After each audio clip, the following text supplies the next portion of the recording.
Chapter 4:16. The Dark Knight Flowing Light Sword and the Dark Knight's spiritual robe were returned to Gu Fei amidst the crowd's scolding. Everyone couldn't bear to see Fireball being so impressive. If he was so cool and all the girls were taken by him, then what were they supposed to do? Although there was no other woman here other than the vast expanse of grass, these wretched guys were born to pick up girls. There were no girls on the street, but there were girls in their hearts. The remaining members of the robbers were ignored at this time. They didn't dare to have any other thoughts, so they quickly turned around and ran for their lives. However, as soon as they got out of the street, they started screaming. Gu Fei and the others looked over and saw people flying from the remnants of the robbers. Not long after, the crowd was torn apart, and a Grand Master of Combat was waving his fists and legs in the middle. Those guys couldn't care less about unity at this time. They each chose a direction and ran for their lives. 100th Era Jingluan didn't chase after them. He looked over at the street and walked over. "We're on the same side." Gu Fei saw that a few people seemed to have the intention to shoot arrows, so he quickly shouted.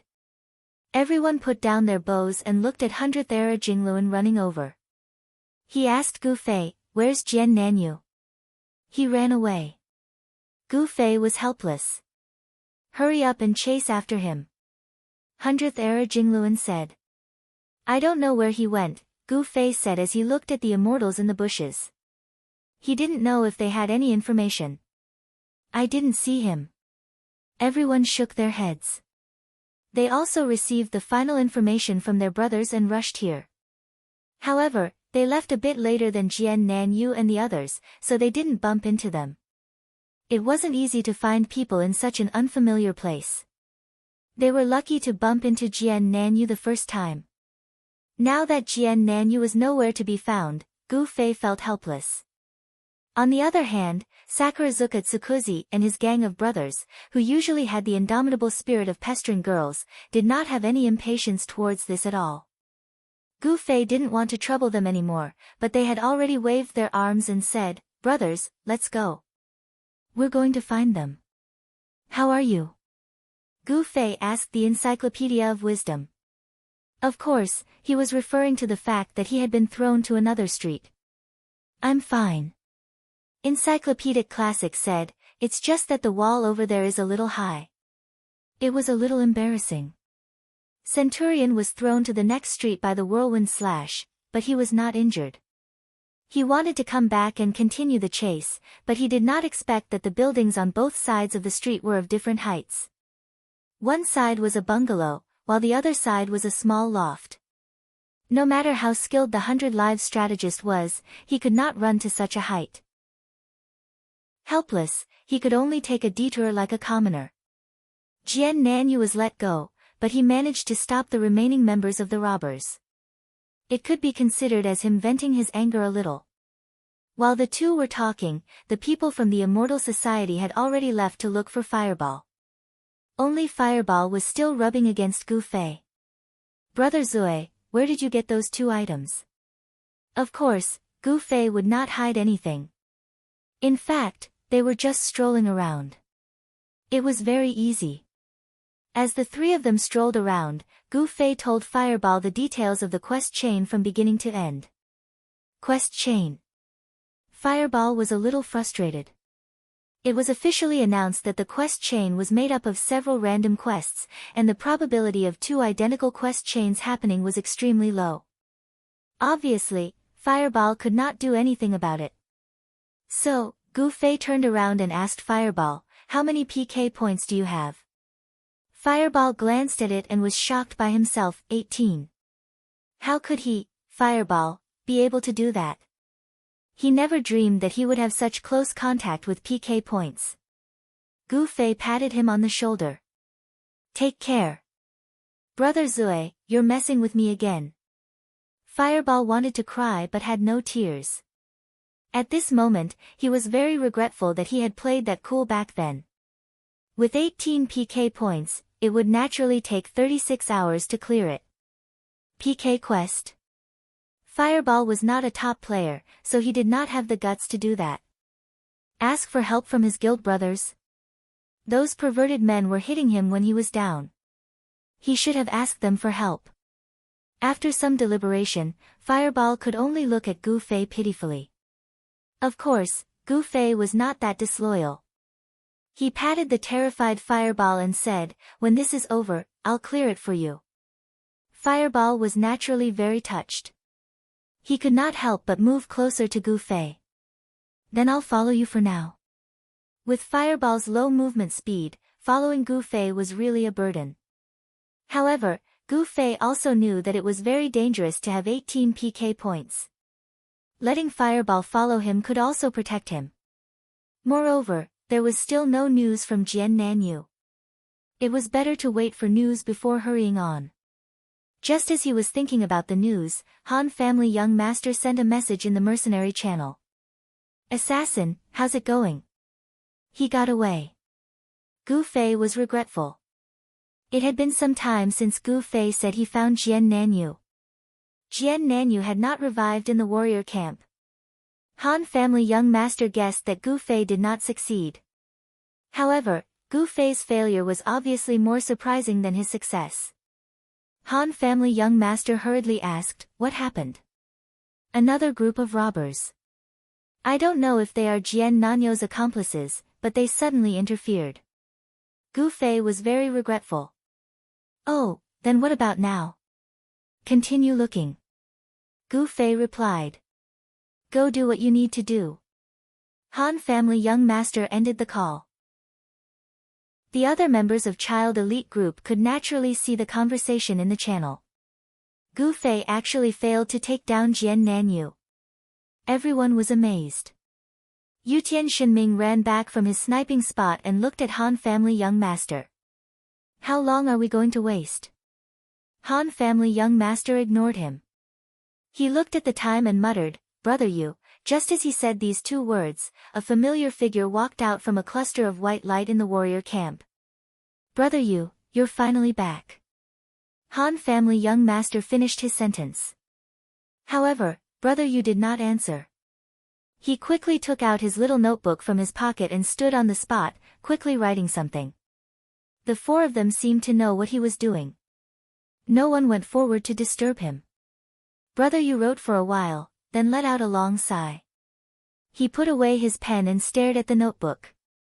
He smiled at the four of them. "I shouldn't have remembered wrongly." Brother Yu had suddenly gone offline to gather information, but of course, he could not bring the information he had gathered in real life into the game. Brother Yu could only forcefully memorize it. Once he entered the game, he quickly wrote it down in his notebook while his memory was still fresh. "Did you find out everything?" Han family young master asked. "Yes." Brother Yu nodded his head in enjoyment. This was his exclusive Brother Yu moment. He waved the notebook in front of everyone and said, "Simple information on the top 20 guilds in Linshui City is here." "Wow, you can remember the information on the top 20 guilds. Brother Yu, you're a genius." Yutian Shenming affirmed Brother Yu's achievements. "You're flattering me." Brother Yu immediately said modestly. "Tell me the names of the guild leaders." Han family young master said. Brother Yu read them out one by one. Han family young master quickly tested them one by one. When he finished, he angrily scolded, "None of them turned on the friend switch." Everyone shrugged their shoulders. Those who could establish guilds were all experts in the main city. Naturally, the friend switch couldn't be turned on casually.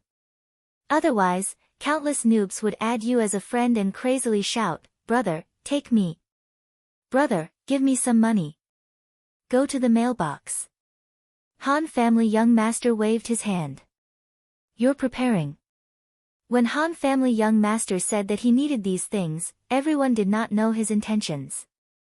This kind of information could be casually asked on the road, but the amount of information that Han family young master needed was too large.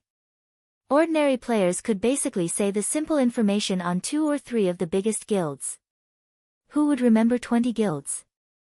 Sword Demon suggested going to the guild building to make a simple copy. This method was definitely accurate, but it would take time to get to the guild building. Brother Yu simply went offline and went to the forums to gather information. After all, this warrior camp was a safe offline area, so it was very convenient to come and go. In such a short time, Brother Yu had already gathered information on 20 guilds. His efficiency could not be said to be low. At this moment, Han family young master couldn't add these guild leaders as a friend and said that he wanted to go to the mailbox. Everyone guessed that he had something to discuss with these 20 people. Arriving at the mailbox, Han family young master waved his pen and quickly completed a letter. He casually handed it to the person beside him and said, "Copy it." The four people's heads moved closer to take a look. After reading, they couldn't help but exclaim, "Wow, too vicious. Do you want us to live?"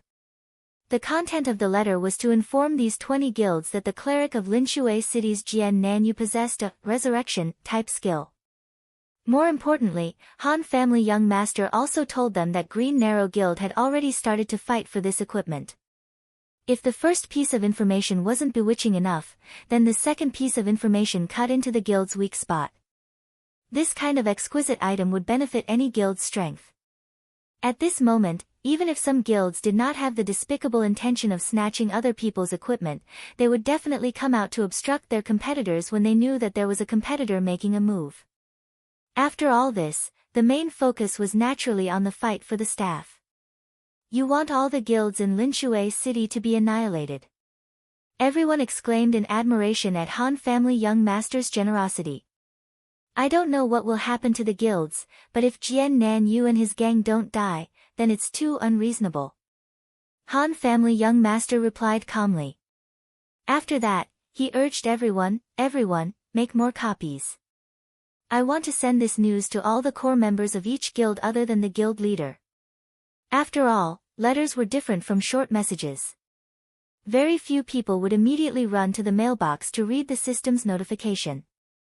Han family young master had long been prepared for this, so he asked Brother Yu to gather more information about the guilds.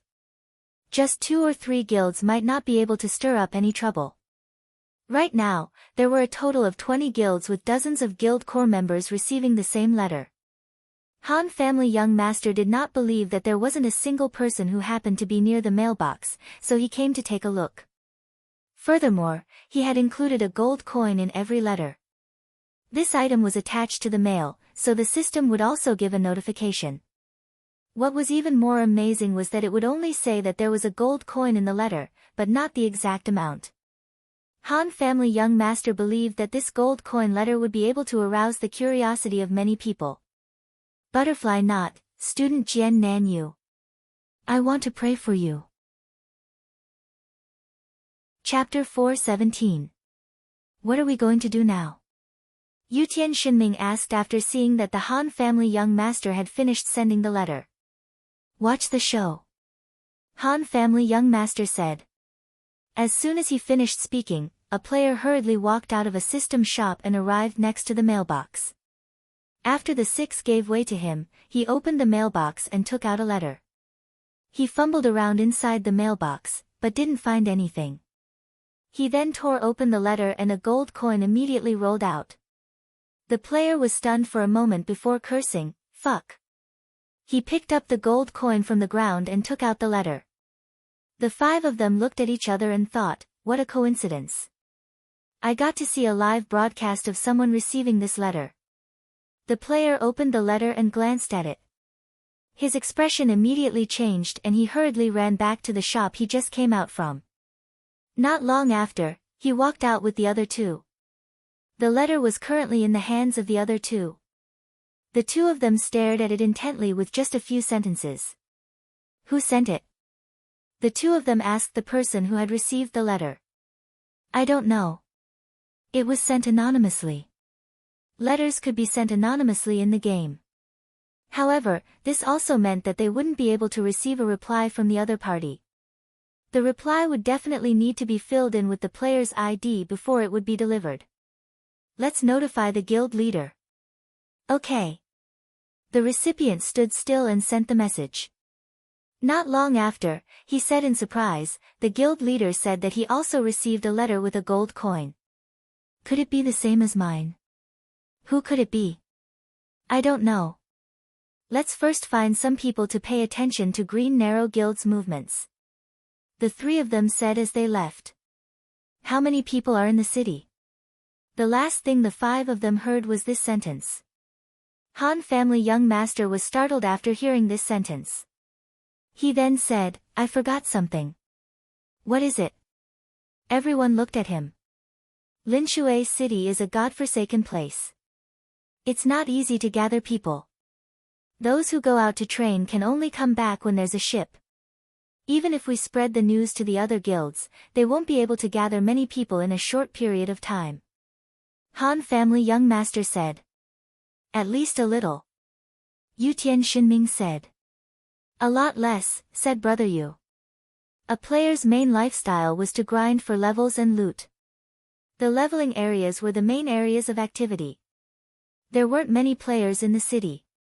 That brat Jian Nanyu, he didn't choose such a main city on purpose, did he? Han family young master said. No, he was born here, said Brother Yu. He and Jian Nanyu were old acquaintances and had added each other as friends long ago. Oh, then he's lucky. Han family young master said. What about us now? Yutian Xinming asked the same question he had asked before. I'm just taking a stroll around the city. I'm here to check up on the guild's operations in Waterside City. Han family young master said. Jian Nanyu and the others split up and went back and forth in the city. Their style of doing things was very similar. After changing into a new set of equipment, they would walk on the street with their heads down, not coming into contact with anyone. Splitting up was indeed an effective plan. Finding a person in such a large main city was easier said than done. Thinking back to the time when Upstream and Uncheng Mutsu were struggling to find Gu Fei, one could imagine how difficult this task was. The reason they had been discovered so quickly was because the seven of them were too big of a target. Yu Jiannan regretted not splitting up immediately. Fortunately, they did not suffer too great of a loss. In the end, only Huorini was sacrificed. However, he didn't know how the video mage was doing. Jian Nanyu was still worried for Gu Fei. In that situation, a normal player would have thought that Gu Fei wouldn't have been able to escape. Jian Nanyu was quite regretful that he didn't get to eat this fat sheep, but fell into someone else's pocket. I hope he doesn't drop anything when he dies. Jian Nanyu prayed for Gu Fei like this. He didn't know how Gu Fei would feel if he found out. Jian Nanyu had a safe journey and arrived at the east gate of Waterside City. This wasn't the closest gate to their rendezvous point, but he didn't have the time to care about the distance. Naturally, he would take the safest route. Soon, he was close to the gate. Jian Nanyu was cautious and didn't move forward rashly. He glanced at the gate and couldn't help but complain in his heart. There were already people from Green Narrow Guild guarding the gate. They were carefully observing the players entering and exiting the city.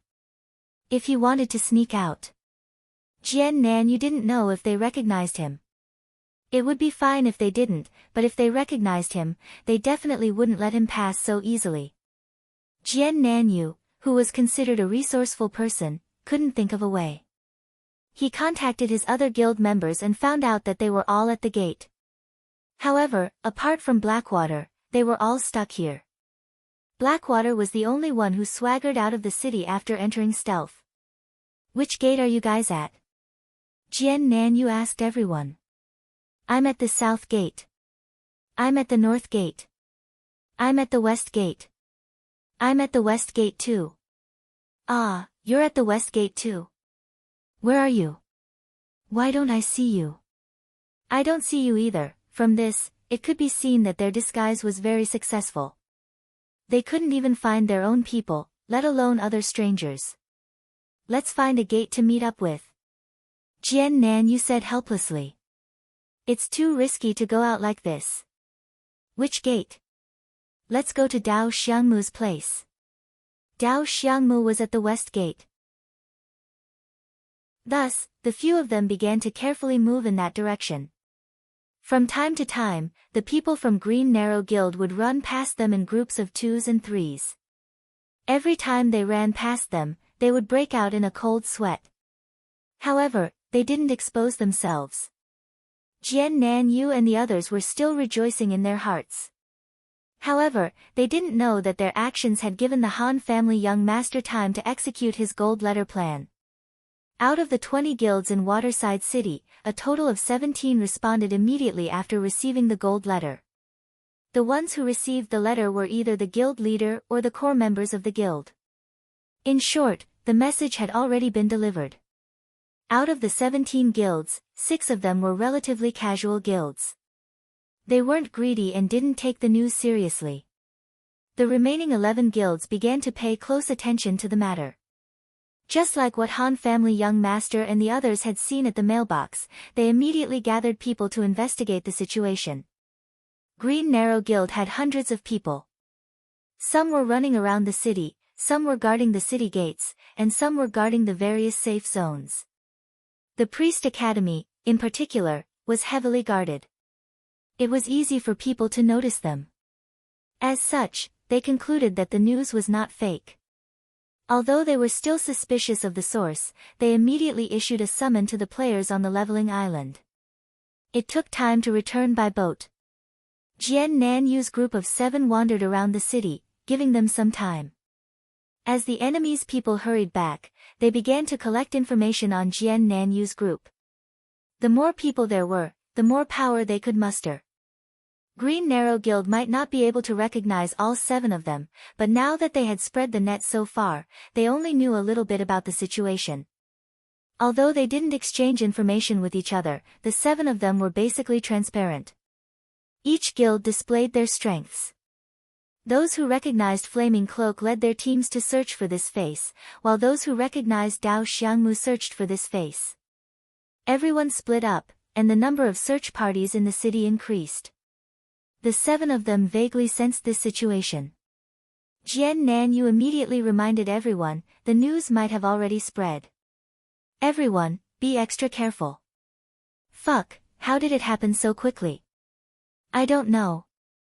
Jian Nan Yu couldn't figure it out. As a professional robber, Green Narrow Guild definitely wouldn't leak this kind of information. However, the players in the beach tavern shouldn't have let the news spread so quickly. Of course, Jian Nan Yu didn't expect Child Elite Group to give such information after the fact.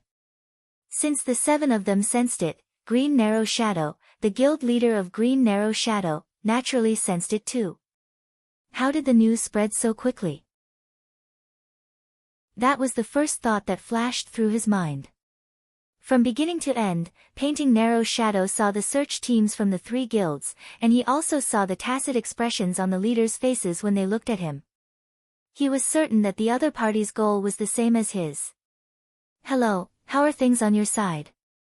Narrow Shadow called the members of the Priest Academy. This was the main battlefield that he had predicted. A lot of people suddenly came. There are people from all the big guilds. The players from the Priest Academy replied while wiping their sweat. In reality, the situation was getting tense. There were more and more guilds gathered here, and there wasn't enough space to stand. On the surface, no one said anything, but the obvious hostility between them scared the players who had just come online. They didn't know what to do and hurriedly went offline. Fuck, these guys are really cunning. Of course, Narrow Shadow knew that it wasn't easy to gather people in Waterside City. These guilds were probably short on manpower at this time, so they all gathered at the Priest Academy. They were determined to take advantage of the situation there. What do we do? The people from the Priest Academy were helpless. Wait, I'll be right there. Narrow Shadow sighed. Now that so many guilds had their eyes on this thing, it wasn't a good idea for everyone to just rush up and snatch it. It seemed like they needed to meet up and discuss this. Meanwhile, on Gu Fei's side, the people from Eternal Life in Flowers and Wandering Swords group of 7 didn't recognize each other at all. Now that they had split up, they didn't know each other even if they stood in front of them. Naturally, they wouldn't be able to find anything. On the other hand, the movements in Waterside City had already fallen into their eyes. Gu Fei, 100 Era's strategist, and a few other people from Eternal Life in Flowers just happened to meet up near the Priest Academy. When he saw the scene in the Priest Academy, Gu Fei's blood started to boil. Aya, it looks like they're going to kill someone, right? Even clerics can attract so much hate. 100-Era's strategist was astonished. It was indeed difficult for clerics to cause trouble. Hee, of course they will. Gu Fei smiled thoughtfully. Hey, what are you laughing at? Boundless Mang was extremely dissatisfied. I didn't mean to hint at you. Gu Fei wiped his sweat. It turned out that the cleric who could cause such a scene was standing next to him. However, the cleric that Gu Fei arrived at was indeed not Boundless Mang. These people don't seem to be from the same guild. With so many guilds guarding here, it's like they're waiting for a boss. Tsubasa Sakuratsuka said. Butterfly Knot, will there be a battle royale in the next chapter? Won't there be? Won't there? Won't there? Chapter 418. I think they're really waiting to kill a boss. Boundless Mang suddenly said. Everyone looked at her.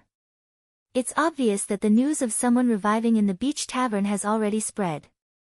These people are obviously here to ask for advice. Boundless Mang said. Oh. Boundless Mang said tactfully, but everyone quickly understood what she meant. Gu Fei gave her a thumbs up, as expected of someone with experience. Not to mention Gu Fei and 100 Realm strategist, Tsubasa Sakuratsuka and Fireball were also experienced players, so they didn't react as quickly as Boundless Mang. What do you mean? Boundless Mang stared at Gu Fei. Nothing, I'm just respecting the truth. Gu Fei said.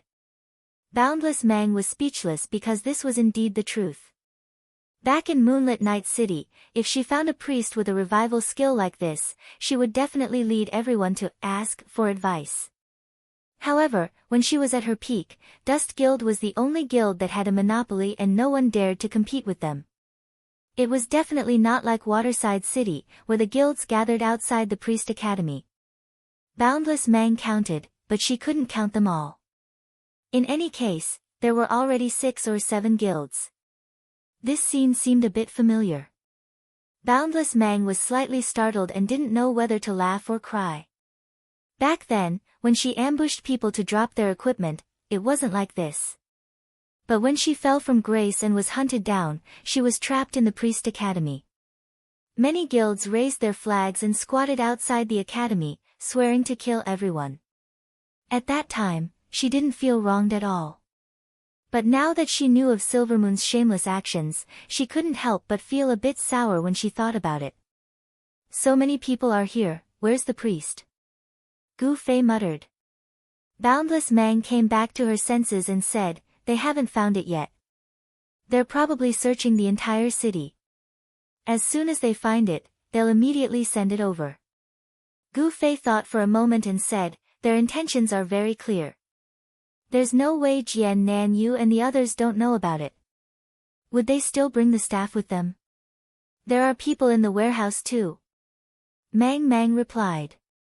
She noticed all of this because she had directed these processes before and was very familiar with them. Warehouse? Oh, I'm not talking about that. What I'm saying is, right now, everyone is crouching in the Priest Academy waiting. What if he gives this equipment to someone else? Gu Fei said. Give it to someone else? Everyone was stunned. Clearly, the veterans of the game didn't approve of this plan. The trust between players in the game was often weak. Handing over such a valuable piece of equipment to someone else for safekeeping might very well become a ritual of severing ties. What's wrong? What's wrong with that? Obviously, Gu Fei didn't have a trust crisis like normal players did when he lent 2 pieces of super equipment to Fireball just to show off. Brother Zue. Fireball's face was full of a pitiful expression. Not everyone is as virtuous as I am, who would return your exquisite equipment without hesitation. If it were anyone else, like Tsubasa Sakuratsuka, they would definitely take the equipment and run. Fuck, how could that be? Tsubasa Sakuratsuka was filled with righteous indignation.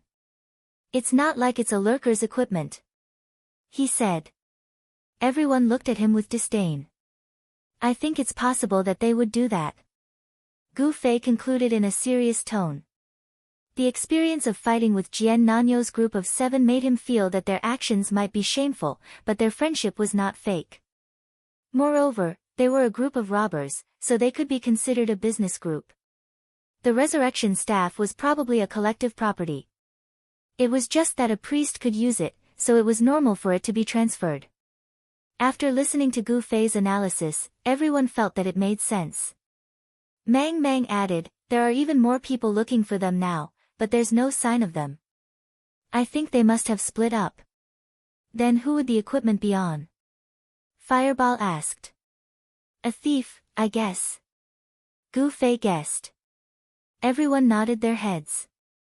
A thief had the stealth skill, so it was undoubtedly the easiest for them to avoid being hunted down. It was the safest to place a precious item on him. A thief in stealth, that's even harder to find. Tsubasa Sakuratsuka revealed a troubled expression. They wouldn't be able to recognize him even if he wasn't in stealth, let alone now that he was invisible. We don't have to find him. If we can predict their next move. Gu Fei said. Mang Mang glanced at the chaotic crowd outside the Priest Academy. With the current situation, it's impossible for them to stay in Waterside City. They must think of a way to leave. But Waterside City isn't a place where they can leave as they please. They must take a boat. However, it's impossible for them to take a boat at the docks because that's the territory of the big guilds. They can only use their own boat. Gu Fei said as he looked at Mang Mang Mang. They had taken this boat together before. It's like this. Mang Mang Mang Mang said to Tsubasa Sakuratsuka. Tell our brothers to leave the city and walk along the shore. If they find any straw huts, haystacks, don't overlook any places that can be covered. It's very likely that a boat is hidden underneath. Once you find a boat, send the coordinates over. Okay. Tsubasa Sakuratsuka repeatedly nodded his head. Tell everyone to be careful. Be on your guard against a thief in stealth. Gu Fei said. Understood. Tsubasa Sakuratsuka had been listening from the side.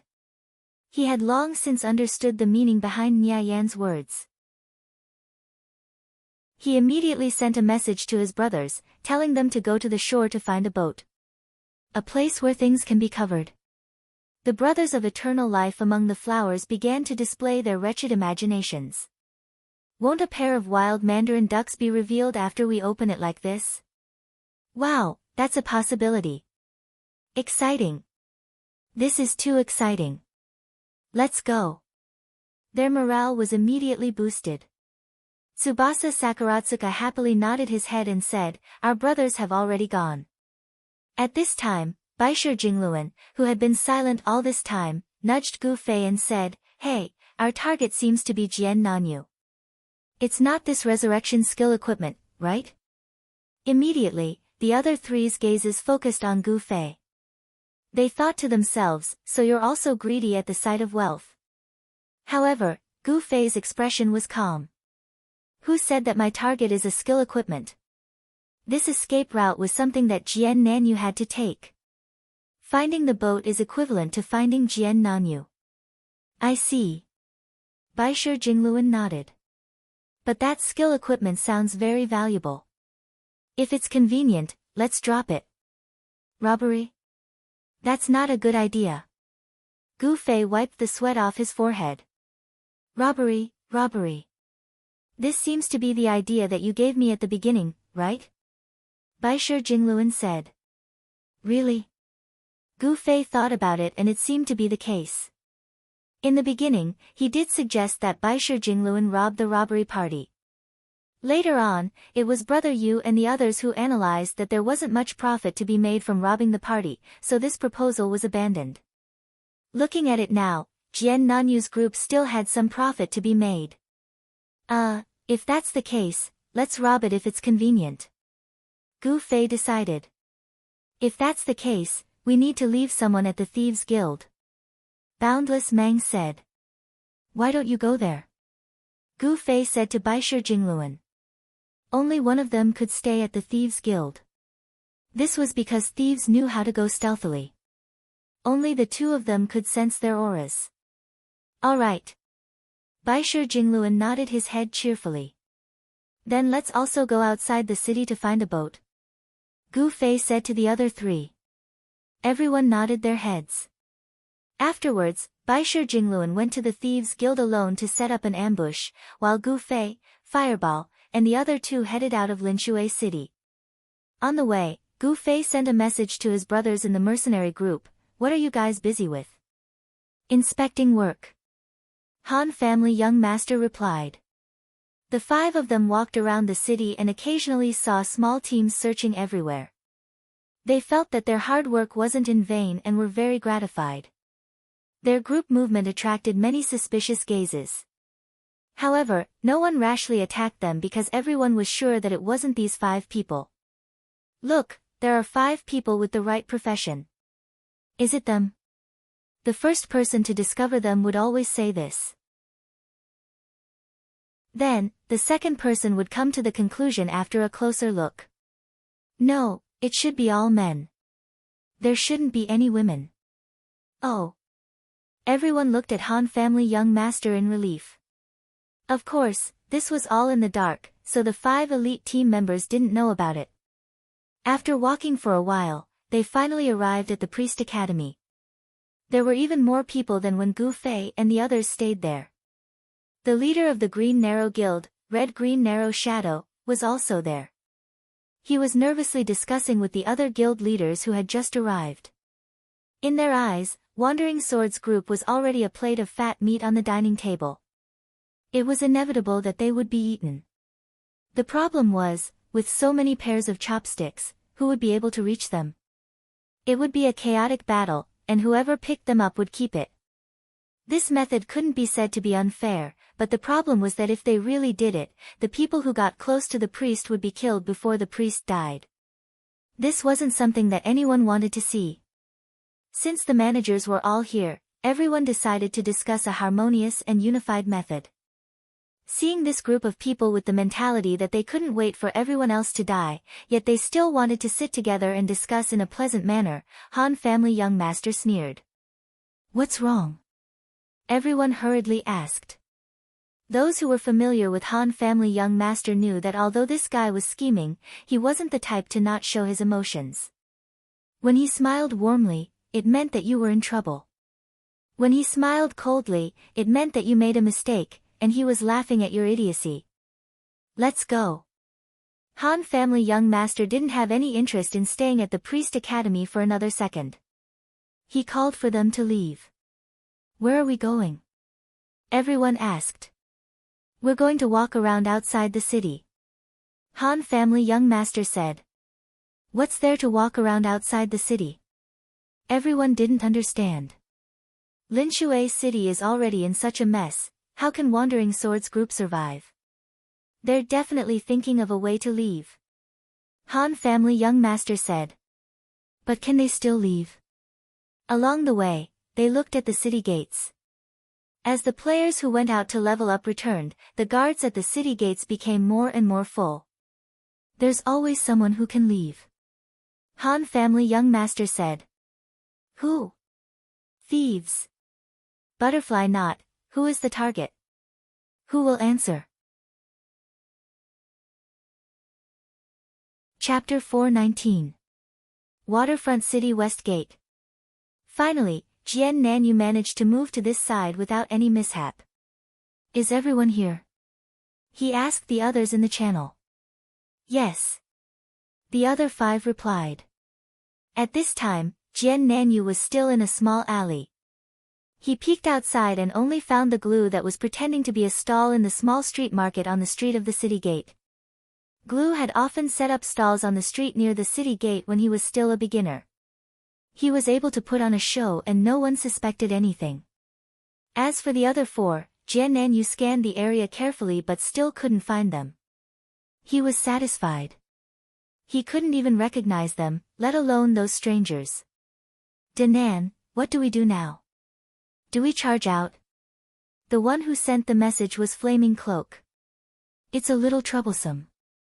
There seems to be a lot more people at the city gate, Dao Xiangmu said. Jian Nanyu quickly realized the problem. Compared to when he went to the east gate, everyone had gathered again. With this delay, the number of people at the city gate had increased exponentially. Previously, Jian Nanyu was prepared to gather everyone's strength and charge out. As long as they killed all the enemies, they wouldn't know where they went. Jian Nanyu was originally confident. But now that the number of enemies had increased, not to mention killing all of them, even killing their way out was a problem. The channel was silent. How about this? Glue said, I'll lure them away and they'll find a chance to charge out. Let me do it. As a cleric, I can attract all their attention. Dao Xiangmu said.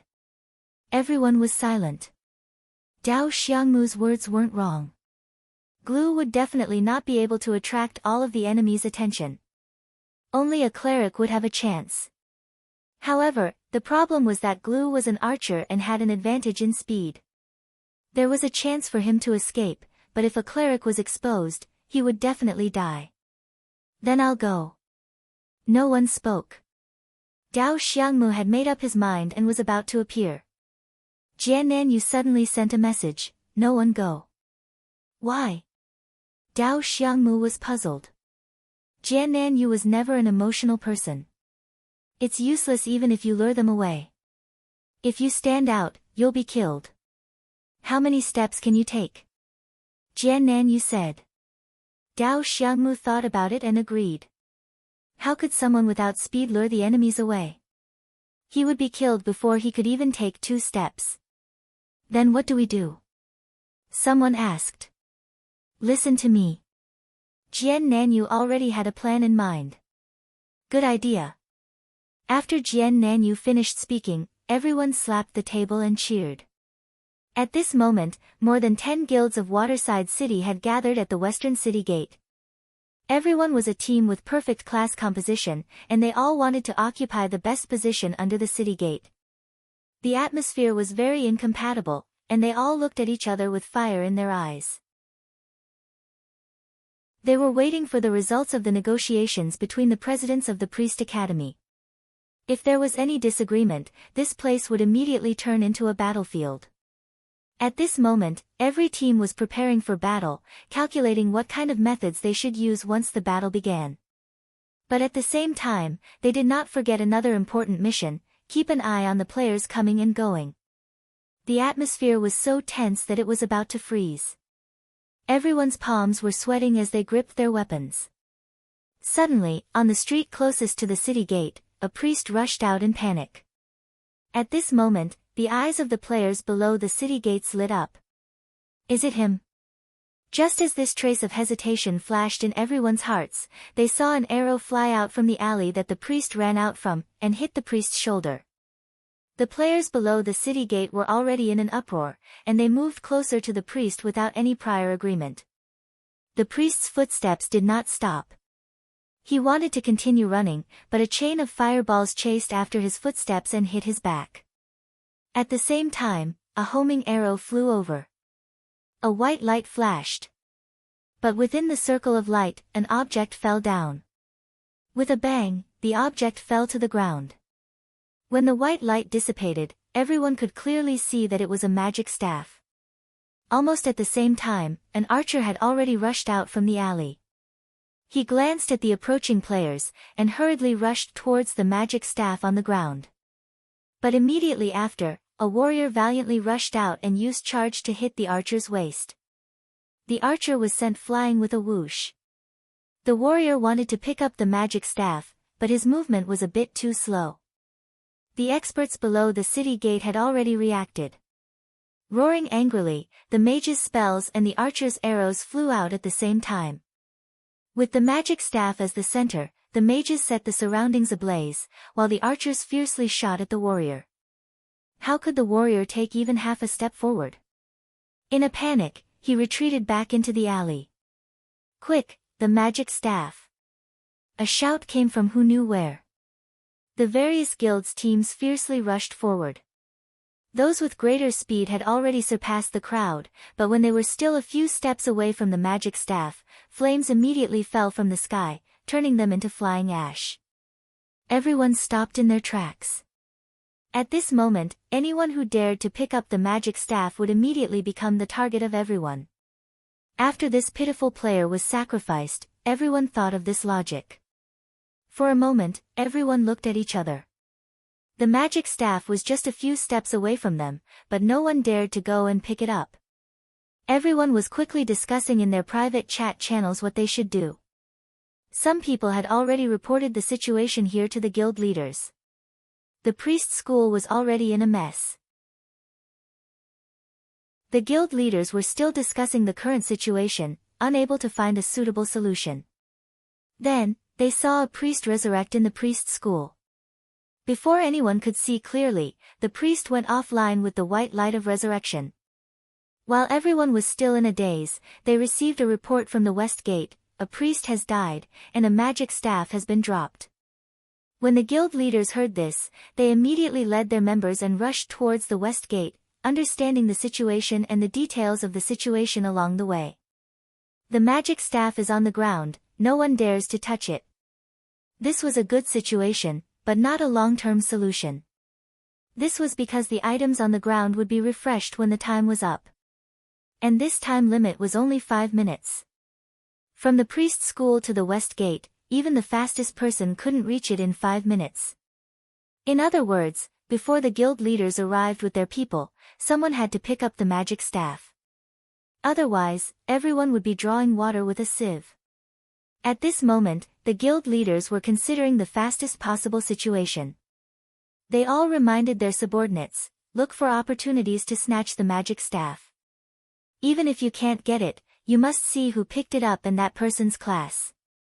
At the same time, the guards at each resurrection point were warned to be 120% vigilant. West Gate. The atmosphere was extremely tense.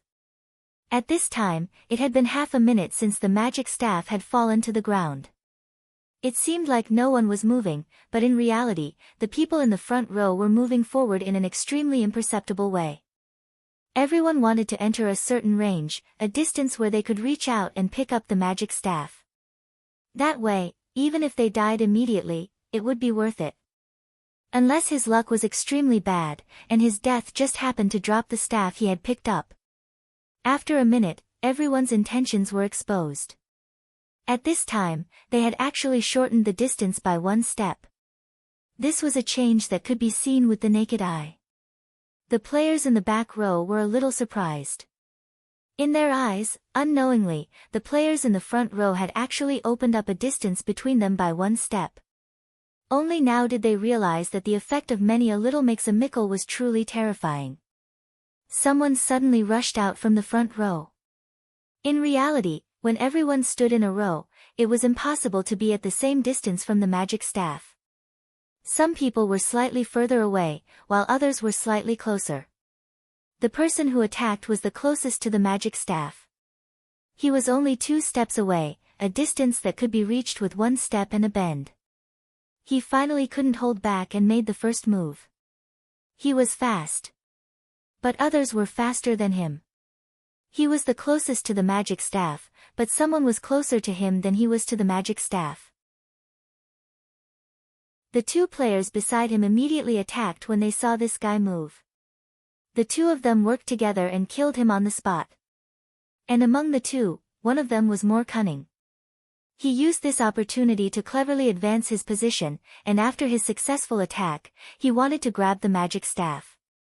As a result, there were players who had been watching him closely and attacked him. The situation at this time was already on the verge of breaking out, and now they had already touched it twice. The chain reaction was completed quickly. Everyone fought, rushing forward to grab the magic staff while clearing the dissidents around them. The scene was chaotic, and the players used all kinds of methods. Someone almost picked up the magic staff in the chaos. The people around him saw that it was too late to stop him, and hurriedly kicked the magic staff away. The ground was full of people's feet, and the magic staff couldn't have rolled far. But the first person missed this opportunity and immediately died in the chaos. The second player found an opportunity in the chaos. He had just bent down when his butt was kicked hard, and he lost his balance and fell to the ground. But his arm was still stretched out to grab the magic staff, and he failed. In the end, he was trampled to death by the players. Everyone finally realized that bending down to pick up the magic staff in such a chaotic situation was simply looking for death.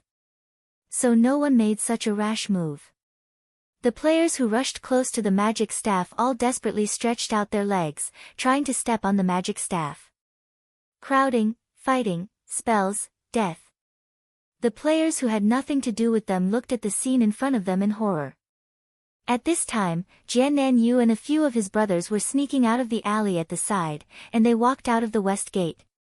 Nobody noticed them, as everyone's attention was on the magic staff on the ground. However, everything was just a show put up by Jian Nanyu and the others. Even the cleric who died wasn't one of them.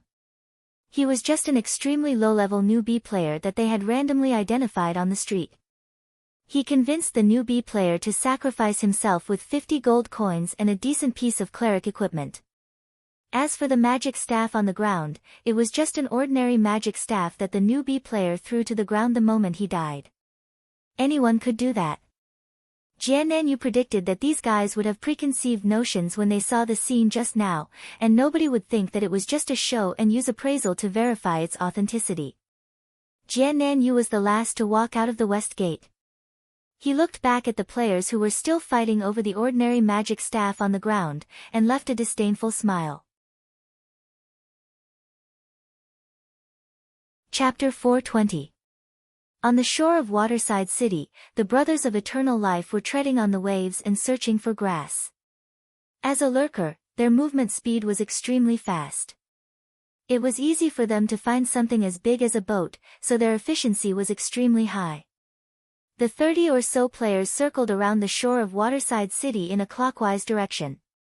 Not long after, they received the first report, coordinates XXX, a boat found.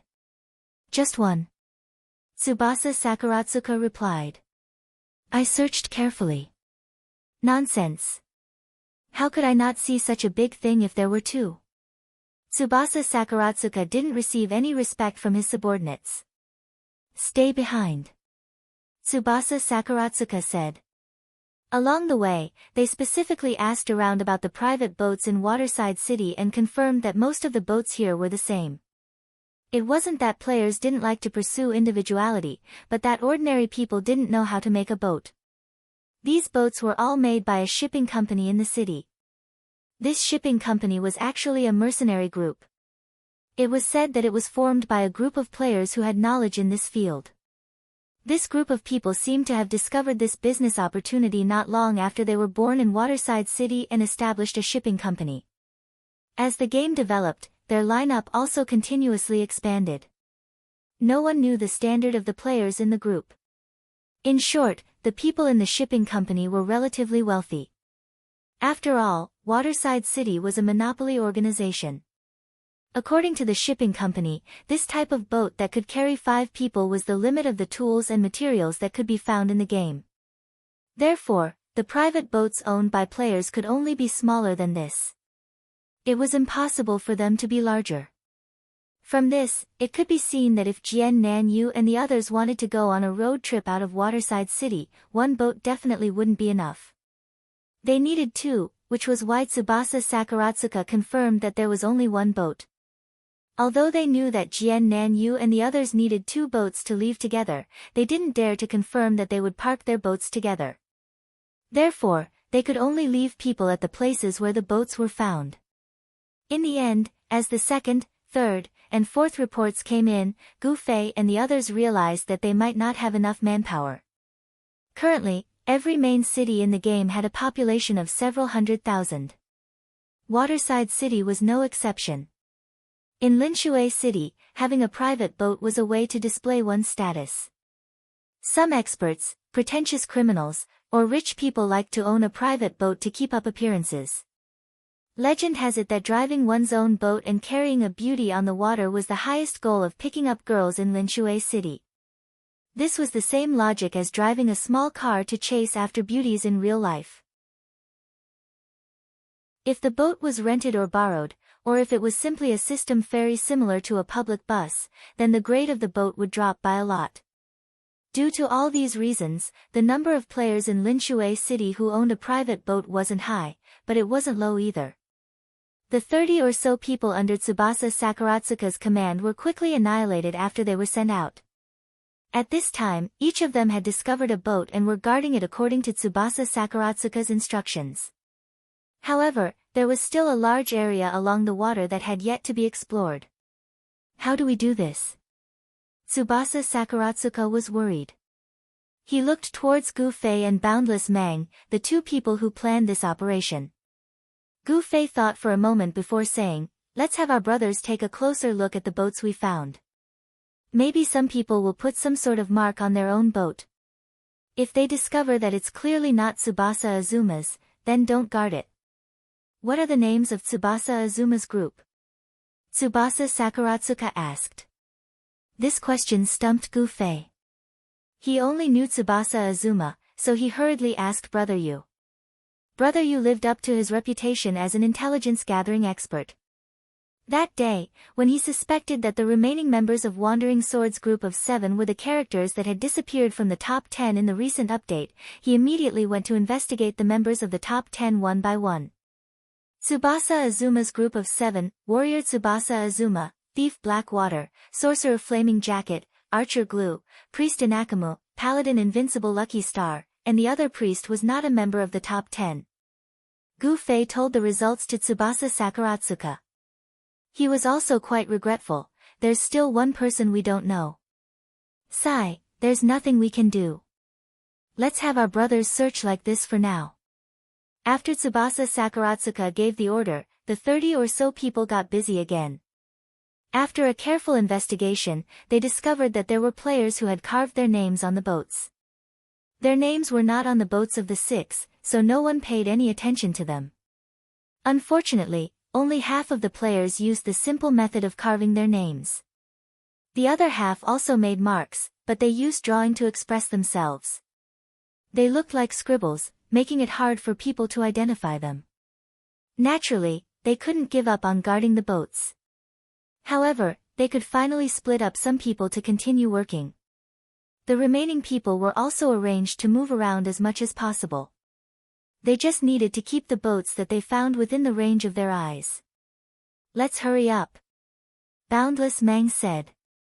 "The more people we have, the more power we have." "Brother Zui, you can't just leave me here," Fireball cried. Along the way, there were actually people who received his quest to arrest him. Fortunately, Gu Fei was there to deal with them. After a few exchanges, the other party felt that they were no match for him and left. If Gu Fei wasn't there, Fireball would have already been trapped in the water dungeon. "Okay, come with me," Gu Fei said. As they spoke, the 4 of them finally arrived at the city gate. There were actually no strong players from many guilds here, which surprised them.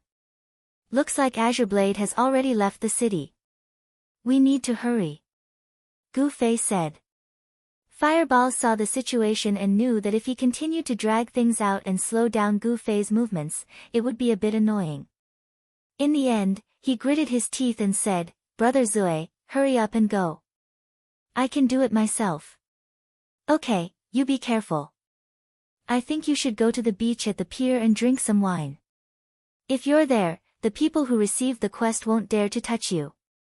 After Gu Fei patted him, he nodded at Tsubasa Sakuratsuka and Boundless Mang and ran out of the city gate as fast as he could. "Brother Zui, you're such a practical person. Why didn't you be polite to me?" Fireball's face was full of tears. He swore to himself that he would never play with high-quality equipment again. "Then Fireball, you go drink. We'll hurry up and go," the other 2 also said to Fireball. At this critical moment, Tsubasa Sakuratsuka had the demeanor of a general. He didn't stick to the girl and used his fastest speed to search the other side. He randomly chose a side in the Boundless Mang and slowly walked away. Gu Fei sped along the beach outside the city. He felt that it was a bit strange when he saw that everything was calm. Since Azuma Tsubasa had already left the city, the guilds should have guessed his intentions and wanted to set up camp at the beach. Even if they couldn't set up camp in a short time, there should be some scattered people around. For example, the guards at the city gate. How could they disappear so quickly after coming out of the city gate? Gu Fei looked left and right.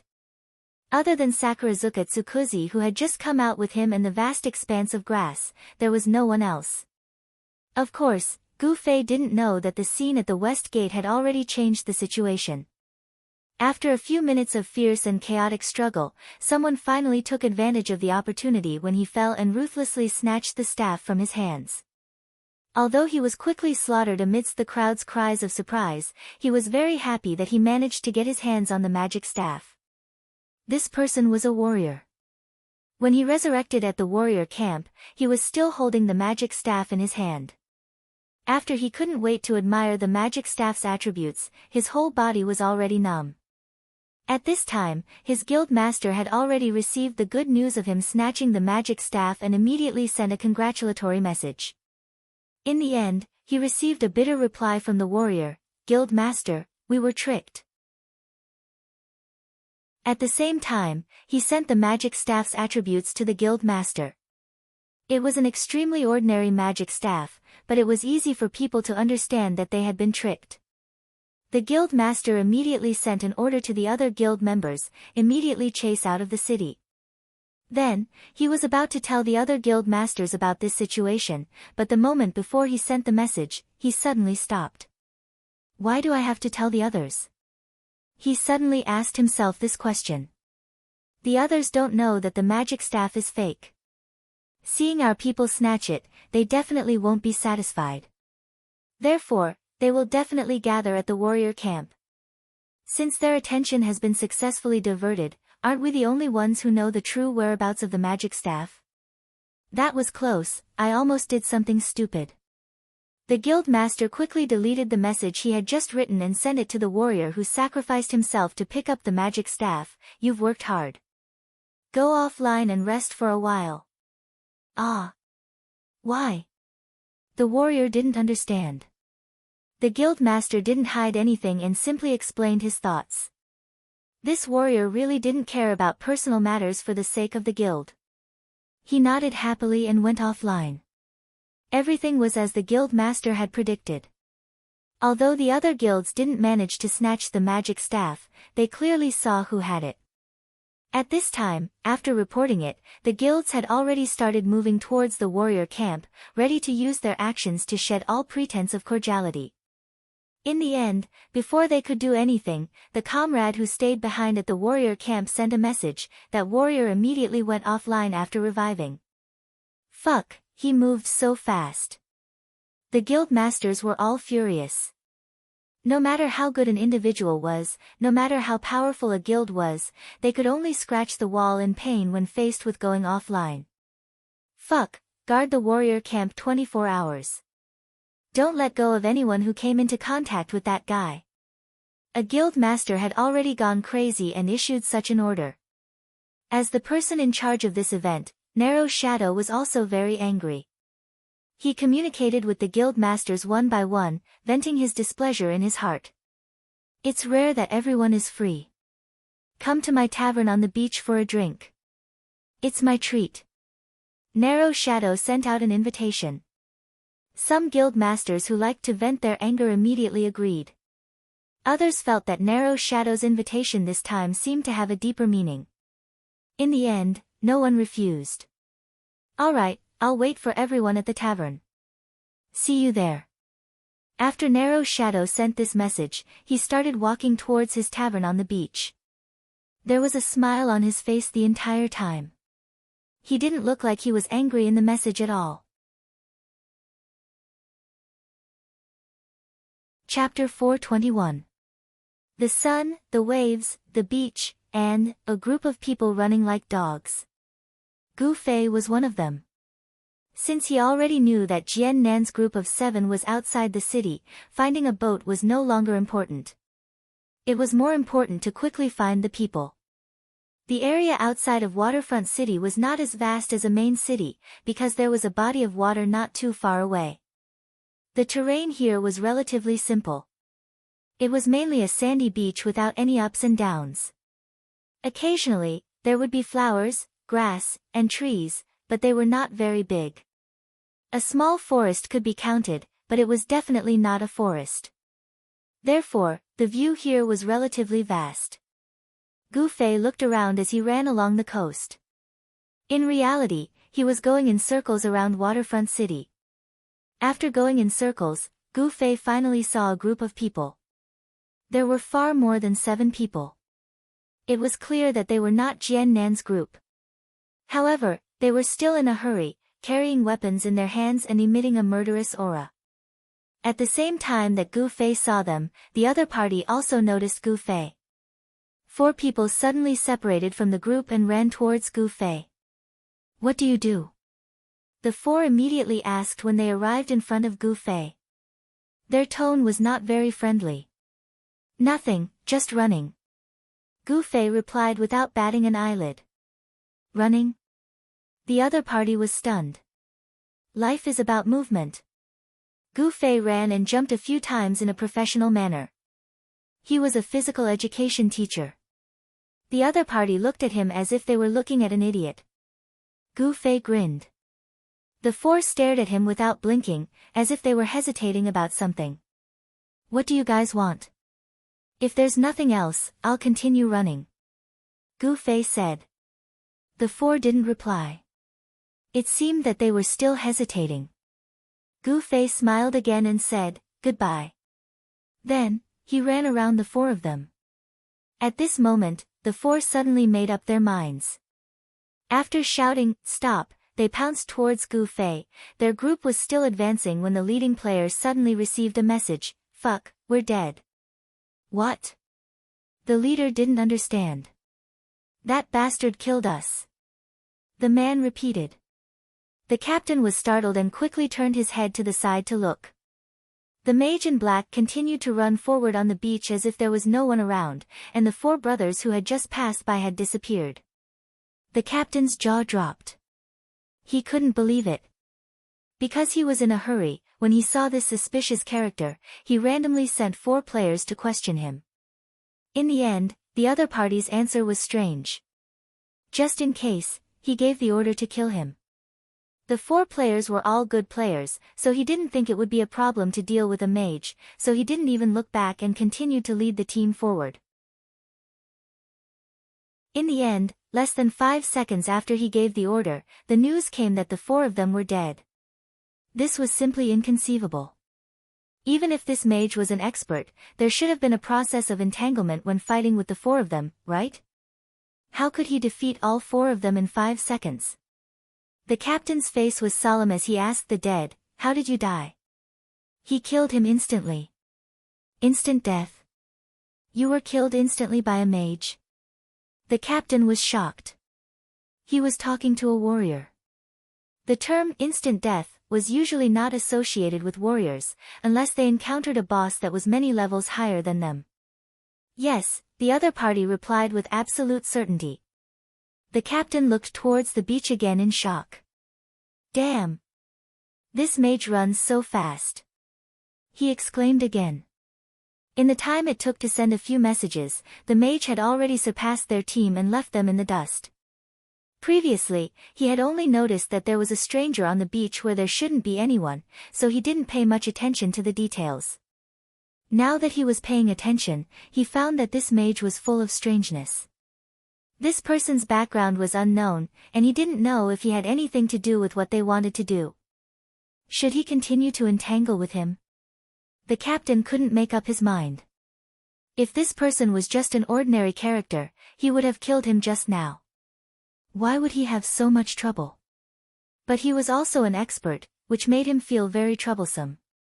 After Gu Fei killed those 4 guys, he had been waiting for the team's next move. In the end, there was no reaction for a long time, so he didn't take it seriously and quickened his pace, leaving them behind. At this time, Fireball, who had gone to the tavern on the beach, sent a message to Gu Fei. This kid went to the artificial safe zone to find a sense of security, but he inadvertently listened in on the gathering of the guild bosses in Waterside City.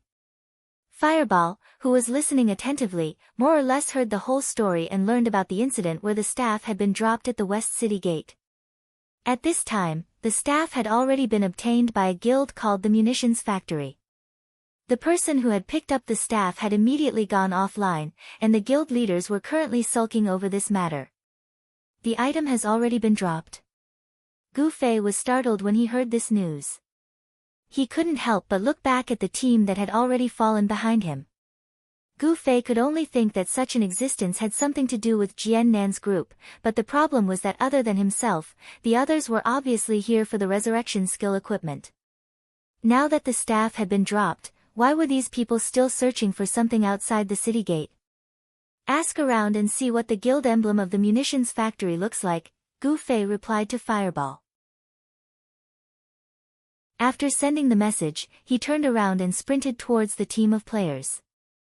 The captain saw that Gu Fei was getting further and further away from them, but he couldn't come up with any ideas. He thought that he might as well leave it at that, but he didn't expect that guy to suddenly turn around and run towards his team. Archers, the captain hurriedly called out. Immediately, an archer came out and shot arrows at Gu Fei. Gu Fei stopped in his tracks and swung his sword to knock down the arrows. The archer was shocked and speechless. Gu Fei took the opportunity to shout at them, "Don't attack, I just want to ask something." "Who are you?" the captain shouted. "It's not convenient to talk at this distance. Can you come closer?" Gu Fei actually wanted to look for the guild emblem on the archer.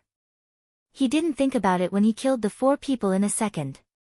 The captain wanted to say no, but there were dozens of people on his side. It was not right for him to be afraid of a single person, so he nodded and said, "Come here." To show that he didn't have any ill intentions, Gu Fei put his sword back into his pocket. The captain heaved a sigh of relief when he saw Gu Fei's actions. However, if he knew that the speed at which Gu Fei drew his sword from his pocket was not much different from when he held it in his hand, he would definitely not be so relieved. In the blink of an eye, Gu Fei was in front of them and hurriedly scanned the row of people. Fuck! Not a single person was wearing a guild emblem. Gu Fei cursed under his breath. At this time, the news that Fireball had inquired about arrived. "I heard that the guild emblem of the munitions factory is a small tank. It's very easy to recognize." There was also another piece of news that he had just overheard. These guild leaders were planning to work together to destroy the munitions factory guild, and they were going to do it immediately. Gu Fei was still calm. His eyes quickly searched the group of people, but he still didn't see a single person wearing a guild emblem. For them to be so harmonious, they must have specially discussed this. Gu Fei. The other party saw that Gu Fei was in front of him, but he didn't say anything. His eyes swept across the group of people sneakily. Finally, he couldn't help but ask, "Who are you? What do you want?" "Nothing, nothing. Everyone continue with your work." Gu Fei suddenly turned around and ran away. Fuck. Everyone was dumbfounded and looked at each other. "Captain, should we get rid of him?" Someone came up and asked. "Forget it." The captain looked at the back of Gu Fei running away. "The less trouble, the better. We still have business to attend to. Hurry up and move forward." The group continued to move forward. Gu Fei was in front of them, gradually running further and further away. He suddenly realized that no matter what this group of people wanted to do, he finally knew where they were heading. The terrain outside of Waterside City was simple. It was just a circle, and he was also heading in this direction. Whatever they wanted to do, he might be able to easily encounter them. This was Gu Fei's plan. Therefore, he didn't use words to probe the other party's background. Instead, he turned around and ran. At this moment, in the city, the various large guilds that had just encircled Jian Nanyo's group of 7 were once again busy. This time, their target was one of the large guilds in Waterside City, the munitions factory. After the period of territorial wars at the pier and beach, it had been a long time since a large-scale guild war had broken out in Waterside City. The various guilds' hierarchy had already been set, and everyone was carefully managing and maintaining the current balance. However, the appearance of this exquisite equipment had finally broken this balance. The munitions factory, which was suspected to have obtained this equipment, was hated by all the other guilds. At this moment, the various guild leaders were gathered at a table. Taking advantage of the alcohol, they all issued a declaration of war against the munitions factory in their own guilds. This was the largest alliance of guilds in Waterside City's history. There were as many as 11 guilds that jointly issued a challenge to the munitions factory. The munitions factory did not have the strength to go against the 11 guilds. At this moment, the guild leader was feeling extremely proud of his petty cleverness. Suddenly, he was met with a calamity. He was leading a group of people on the streets, intending to quickly leave the city to search for Jian Nanyo's group. Suddenly, several groups of people appeared from various streets. This was the first time he had seen such a grand scene. They didn't even have the time to attack before they were extinguished by the other party like a torrential storm. At the same time, bad news came from everywhere. All the members of the munitions factory who had a small tank on their chest were surrounded and beaten up. Even those who had not returned to participate in this matter were no exception. In the blink of an eye, the parties that had been encircling the leveling area without interfering with each other had valiantly pounced on them as if they had encountered a boss. Many members of the munitions factory did not understand what was going on when they arrived at the resurrection point. At this moment, the guild leader of the munitions factory was also crouching at the resurrection point. Outside the resurrection point, a group of hungry wolves was eyeing him like a tiger watching its prey. What made him want to cry even more was that at this moment, the party that had left the city to search for Jian Nanyo's group of 7 had yet to be killed. At this moment, they were still following his request and reporting the situation to him from time to time. Nothing, still nothing. At this moment, the guild leader of the munitions factory finally understood the principle of, an innocent man gets into trouble because of his wealth. This made him feel even more wronged because he was not pregnant at all. He was only pretending to have it for a while. Chapter 422. Now that things had developed to this point, the guild master of the munitions factory did not dare to persist. Now that things had developed to this point, the entire guild was in trouble. Many people did not even know the reason, and the guild channel was filled with complaints. The guild master had no choice but to compromise and confess the truth to the other guild masters. He did not obtain the resurrection equipment at all, and that the staff was a fake. At this time, the guild master did not personally participate in the encirclement. At this time, they were still drinking in the tavern on the beach. They did not have to show up. Just a casual meeting behind the scenes could decide the fate of countless players. This feeling was very pleasing to them. At this time, everyone received the news at the same time and could not help but be stunned. They could understand the actions of the guild master of the munitions factory. Although they all condemned him for being short-sighted, everyone broke out in a cold sweat. This was because if this situation happened to their own guild, it was very likely that they would make the same decision. Then, it would be their own guild that would suffer the disaster. All the guild masters rejoiced at this, and at the same time, their expectations for the resurrection equipment were ignited. At this time, the guild master of Green Narrow Shadow suddenly said coldly, "Now that you say it's not. Do you think we are all idiots?" When the guild masters heard this, they immediately felt that it made sense. It was very likely that the guy from the munitions factory was bluffing them. Then, they heard Narrow Shadow continue to instigate, "We must not let him go. Yes. Kill this son of a bitch." The guild masters were furious. At this time, the emotions of the guild masters were not calm, and with the addition of the alcohol, it was very easy for them to be agitated. Narrow Shadow looked at the guild masters and cursed as he once again ordered his own guild to continue the hunt. An imperceptible smile flashed across the corner of his mouth. At the same time, he also sent out a few messages, "Move quickly. Otherwise, we won't be able to hide it anymore."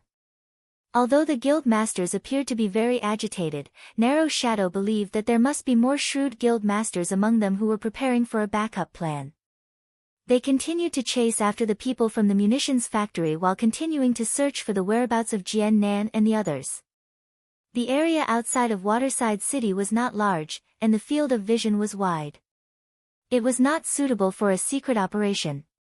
If he did not hurry, it was very likely that the plan that he had been implementing would fall short. On the beach outside the city, Gu Fei was still running in circles. That group of people had long since been left behind by him. As he ran, the scene in front of him was revealed layer by layer. Finally, on the seemingly endless beach, Gu Fei saw a group of people in the distance. There weren't many of them, only about 5 or 6. Gu Fei knew that he had finally met the people he was looking for. Jian Nan Yu and his group left the city gate and ran towards the coordinates of their ship. Unfortunately, with a warrior and a priest in the party, their speed was not much faster. However, the view of the beach was wide. The few of them kept looking around, but they did not find anything unusual. At this time, they could already see the waves at the coordinates of the ship. Their hearts surged. Glue suddenly pointed to the front and shouted, "A person is running over there." Alone? Jian Nan Yu didn't have the eagle eyes, so he couldn't see clearly. Now that victory was right in front of him, he didn't have the mood to think about it.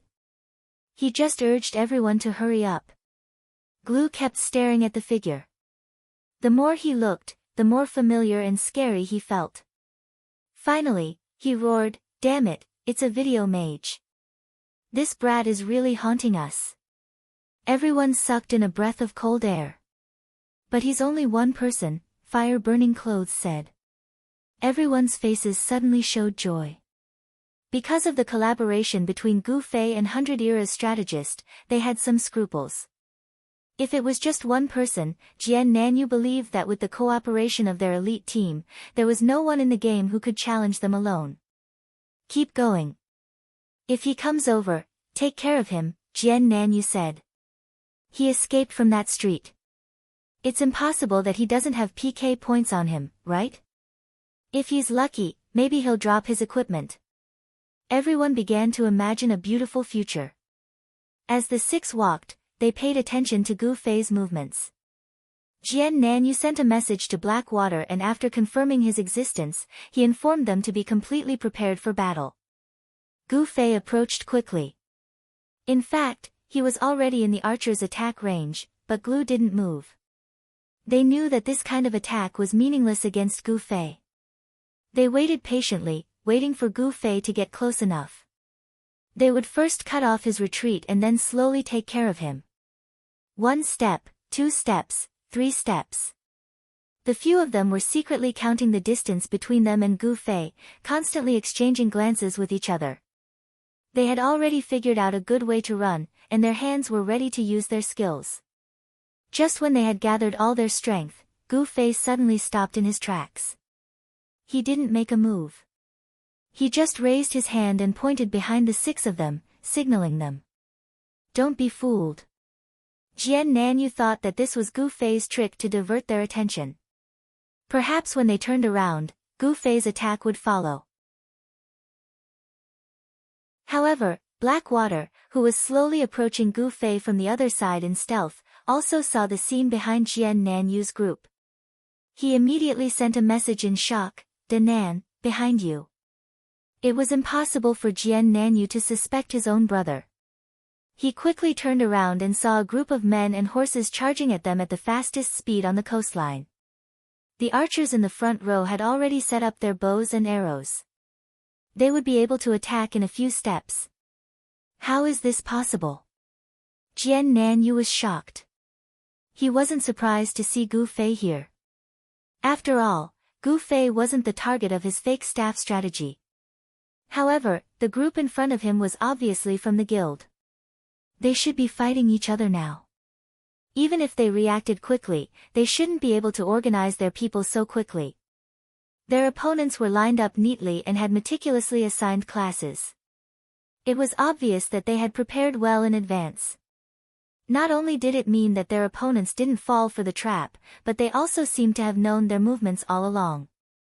They had waited patiently until now to make their move. A whistling sound. The leader of the other side had already fired a sniper shot at Jian Nanyu. Jian Nanyu blocked the arrow with his shield. At the same time, he heard the enemy shout, "Brother Jian Nan, you're really vicious. How many people's levels did you trick with a fake staff? It seems like the munitions factory is done for because of your fake staff." Southern Azure Sword put down his shield and looked at the newcomer. He recognized him as the vice president of Green Narrow Guild, Willow Weijian. In Waterside City, he was the number 2 archer, second only to Glue.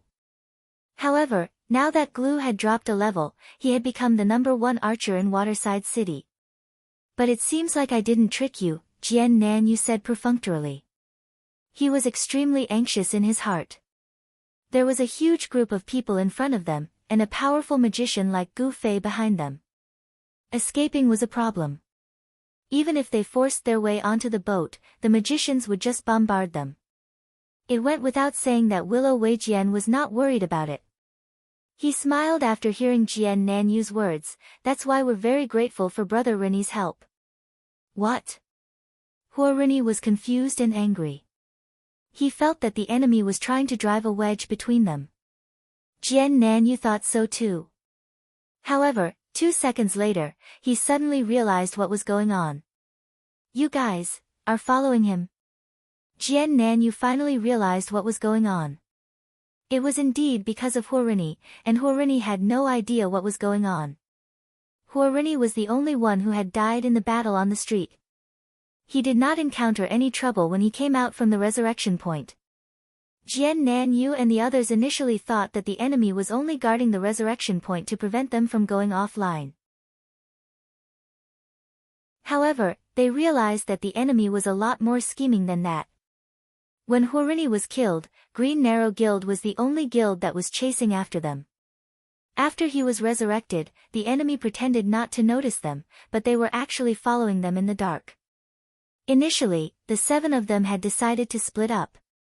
However, Huo Rinny had already predicted that the 7 of them would meet up sooner or later. Even if they weren't in the city, they would still be on the same boat when they left Linshui City. Therefore, as long as they followed Huo Rinny, they would eventually be able to find the other 6. The rendezvous was earlier than they had expected. At the west gate of Linshui City, the 6 of them had put on a show. They managed to fool everyone, but they could not fool Green Narrow Guild, which was following them secretly. However, they still maintained their silence. They were beating Jian Nan at his own game, just like the munitions factory. They were trying to trick Jian Nanyu and the others into escaping, but they were actually waiting for the perfect opportunity to deal a fatal blow to them. They were waiting for Jian Nanyu and the others to meet up. Naturally, it was when they were about to leave Linshui City. Green Narrow Guild's plan was very bold. They knew about the existence of the resurrection equipment on Jian Nanyu and the others. Their goal was to capture all of them in one fell swoop. This was the only way to ensure that nothing went wrong. Jian Nanyu believed that there were definitely Green Narrow Guild members lying in ambush at all the resurrection points.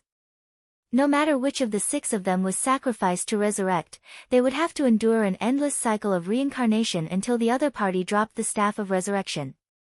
Green Narrow Shadow, the guild leader of Green Narrow Guild, had become the initiator of the munitions factory's attack. He had even gathered all the guild leaders together to monitor their actions. However, his guild had been secretly taking action against the 7 of them. When Jian Nanyu realized this, he was filled with regret. Now that they were being attacked from both the front and the back, there was no point in compromising. They could only fight with all their might.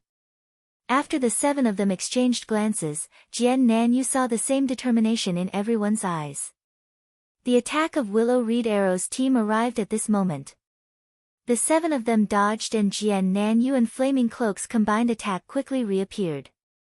Jian Nanyu provided cover while Flaming Cloak, Fire Beacon City, and Flaming Tree Thousand Layers Flames quickly created a fire barrier.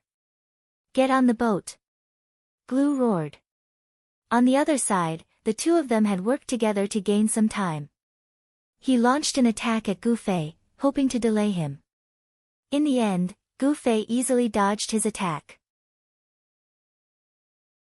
For a moment, Gu felt that his existence was extremely petty, as if he could not help at all. Jian Nanyu and the others quickly retreated to the boat while paying attention to Gu Fei's actions. What surprised them was that Gu Fei did not do anything to stop them from leaving.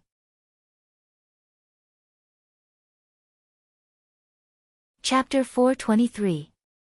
The seven of them stared at the motionless Gu Fei in disbelief while they jumped into the prepared boats. "You guys go first." Jian Nanyu and Flaming Cloak stayed behind and continued to light fires. Even though the fiery robed man had died twice, Fire Beacon City was a skill from his staff, so it was not weakened at all. On the other hand, his skill cooldowns were still the same. Both Firewall and Sea of Fire were his weapons to slow down the enemy. However, if the enemy came prepared, then it would be a joke if the seven of them could escape so easily. The enemy's ranged classes were also crazily attacking. No matter how strong Flaming Cloak and Jian Nanyu were, they couldn't take so many attacks at once. How could they have the time to set up an interception? Jian Nanyu swung his shield as if he had finally made up his mind. He stared at the expressionless Gu Fei and suddenly took out an item from his pocket. He threw it over and said, "This is half. I'll pay you the other half after we're done." Gu Fei leisurely opened the money pouch to take a look, then sent a message to the elite squad, "Received half." "Then let's do it," the Han family young master said. Aside from Jian Nanyu, the other six watched an unbelievable scene unfold in front of them. Gu Fei quickly unsheathed his sword and a fiery light descended from the sky. The members of the Green Narrow Guild suffered heavy casualties from the spell, so they were naturally shocked. It wasn't that they couldn't dodge the spell attack, but rather, with such an absolute advantage, no one would care about a spell hitting them. Only in an evenly matched battle would players care about the gains and losses of each attack. The Green Narrow Guild paid the price for their boldness. They didn't expect this unremarkable mage to be such a ruthless character. More importantly, they saw Glue attacking this mage. The enemy of an enemy was naturally a friend. Who would have thought that this mage would attack them and in such an unrestrained manner? What's going on?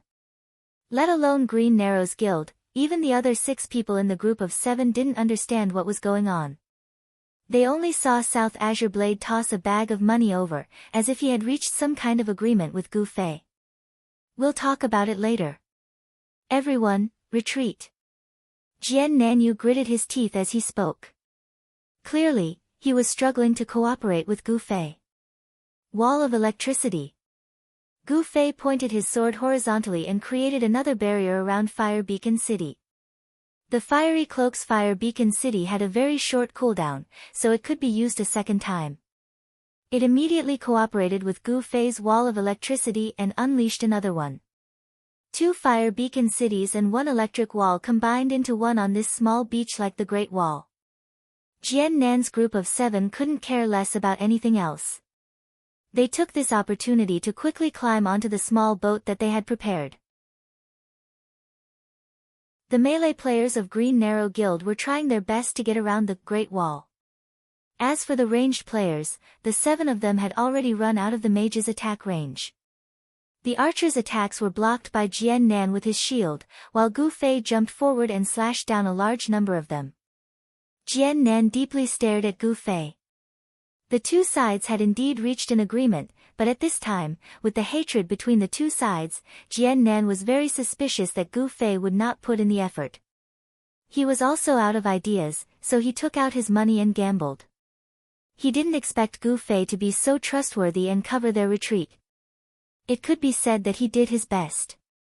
For example, if Gu Fei didn't shoot down a portion of the arrows, it was hard to say if Jian Nan's group of 7 would have been able to leave safely.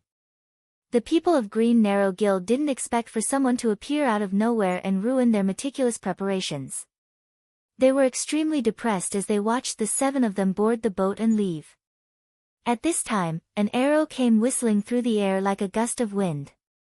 The player who was hit by the arrow immediately turned into a strand of white light. The current number 1 archer of Waterfront City, Willow Arrow, turned pale with fright. He knew that another top expert had arrived. He looked towards the direction of the arrow and saw an archer fiercely shooting at them. Although it was only one person, the archer specifically targeted the classes with the lowest health. 1 arrow heavily injured them, and 2 arrows killed them. For a moment, they were in a panic. Willow Arrow was extremely confused. He had never heard that Jian Nan's group of 7 had such top helpers. Why did 2 of them suddenly appear? At this time, some of the melee players had already gone around the Great Wall. They didn't have the heart to pay attention to these unnecessary attacks. They were focused on pouncing towards Jian Nan's group of 7. Thus, they saw Gu Fei step forward and block their path. When the opponents saw that a mage actually dared to come out and act so arrogantly as a human wall, they were furious. They roared and pounced. Gu Fei didn't retreat or dodge. He stepped forward to meet them, his body already spinning like a top. He held the dark streak horizontally in his hand as he spun and pushed it forward. When his right arm rotated to its limit, it actually passed to his left hand and continued to push forward. Gu Fei used dual flame flash. After combining the special footwork of turning and the technique of switching weapons to hands, his efficiency greatly increased. He actually completed 2.5 revolutions, and his attack range reached a ridiculous 900 degrees. The speed of the attack was even more unbelievable. To the bystanders, it seemed like only a blink of an eye, but the flames had already circled 2.5 times, killing and injuring many of the surrounding players. Not only did this attack require a high level of martial arts, but it also contained the skills of an online game. When the sword was switched from the right hand to the left hand, it needed to quickly set the left hand as the main and the right hand as the support. Afterwards, when the left hand returned to the right hand, it needed to be set again. Only by repeating this many times could the high damage be sustained. This was even more troublesome for Gu Fei. He had secretly practiced a lot in order to reach this level in one go. The flames burned out, and the weaker players had long since died. Those who could withstand this attack weren't far from death, and their faces were ashen. Gu Fei no longer had any magic power, but standing in the crowd, no one dared to approach him. Wandering Sword and the others had already left the shore on their 2 boats. When they turned around and saw this scene, they were dumbfounded. This was especially true for the flaming cloak. It was beyond his imagination that a mere dual flame flash could reach such a level. He took out his staff and chanted a dual flame flash to test it out, but the flames were extinguished after only 60 degrees. 900 degrees. This was 15 times what he could do. Flaming clothes felt his body go weak. Wielding the dark streak sword, Gu Fei looked back. Wandering Sword and the others were already quite a distance away from the shore. He hurriedly reminded the players around him, "What are you waiting for? Chase after them." After he finished speaking, he calmly walked out of the crowd without looking sideways, turned around, and once again assumed the expressionless face of a passerby. "Chase after them." The members of Green Narrow Guild shouted as if to remind themselves. Everyone ignored Gu Fei and charged towards the shore while yelling and shouting. However, the boats were already far away, and the mages couldn't hit them. The archers' attacks were no longer a threat with Wandering Sword's shield and the 2 priests' crazy healing. Flustered and exasperated, Lu Weijian reported the situation to Narrow Shadow. When he looked up, he saw his own troops coming from the other direction. He felt even more depressed. If they had arrived a little earlier, they wouldn't have ended up like this. He looked at the culprit, Gu Fei. He had already turned around and was about to leave as if nothing had happened. Lu Weijian was furious and shouted, "Stop!" Gu Fei stopped in his tracks and turned around. His eyes were extremely cold. Lu Weijian suddenly felt his scalp go numb. He didn't know where to start. He looked at his group of brothers and saw them looking at him with hidden bitterness. They seemed to be very dissatisfied with him provoking this fiend. No matter what, he had already shouted. Lu Weijian was about to say something when he saw Gu Fei turn around and run for his life. Fuck! Everyone exclaimed. Running away meant that he was guilty. This fellow had acted so cool and wiped out 2 of their teams with a single move. However, looking at his current actions, they finally understood that Gu Fei was actually very wary of them. Fuck, don't run. Chase after him. Immediately, the group became courageous. Some of them waved their weapons and chased after him. Lu Weijian was also shocked speechless by Gu Fei's actions. However, he had already received the instructions from Narrow Shadow, so he didn't lose his cool. He stopped everyone from acting rashly and directed them to the task at hand. Quick, find a boat and chase after Jian Nanyu. Gu Fei turned around and saw that the other party didn't seem to be bothering him. He relaxed and said in the mercenary channel, I got the money and sent him away. What are you trying to do? Come to the coordinates XXX, Han family young master replied. Gu Fei quickly moved in that direction. Bring Yutian with you, Han family young master suddenly reminded him. Gu Fei picked up Yutian Shinming, who was standing on the beach in a daze. The 2 of them rushed to the coordinates given by Han family young master. The coordinates were also on the coast. 2 boats were already prepared. Sword Demon, Han family young master, Brother Yu, and Unscathed in Battle were all on the boat. There were also 2 boat owners. Hurry up and get on the boat. Brother Yu shouted at the 2 of them. Gu Fei and Yutian Shinming boarded 1 boat each. The boat owner seemed to have been informed and immediately drove the boat away from the coast. What the hell is going on? Where are we going? Gu Fei was about to attack Jian Nanyu and the others when he was on the coast, but he suddenly received a message from Han family young master saying that they had made a deal with Jian Nanyu.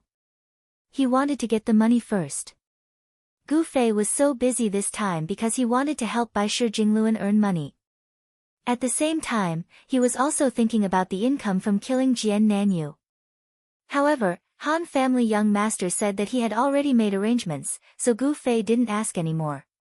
Hence, there was the scene of Jian Nanyu paying and Gu Fei helping him out. I'm going after Jian Nanyu. Sword Demon answered. Bai Shi is still in the city. Gu Fei quickly said. There's no time to wait. Han family young master, who was standing at the bow, turned around and pointed in a direction. He ordered the 2 boat owners, go that way. You have this thing too. Gu Fei suddenly noticed the thing in Han family young master's hand and was surprised. I borrowed it, Han family young master said. Boundless. Gu Fei asked. Hey, you know it's her. Han family young master said. I saw her get it with my own eyes, Gu Fei said. Really? Han family young master's eyes lit up. What mission did you get it from?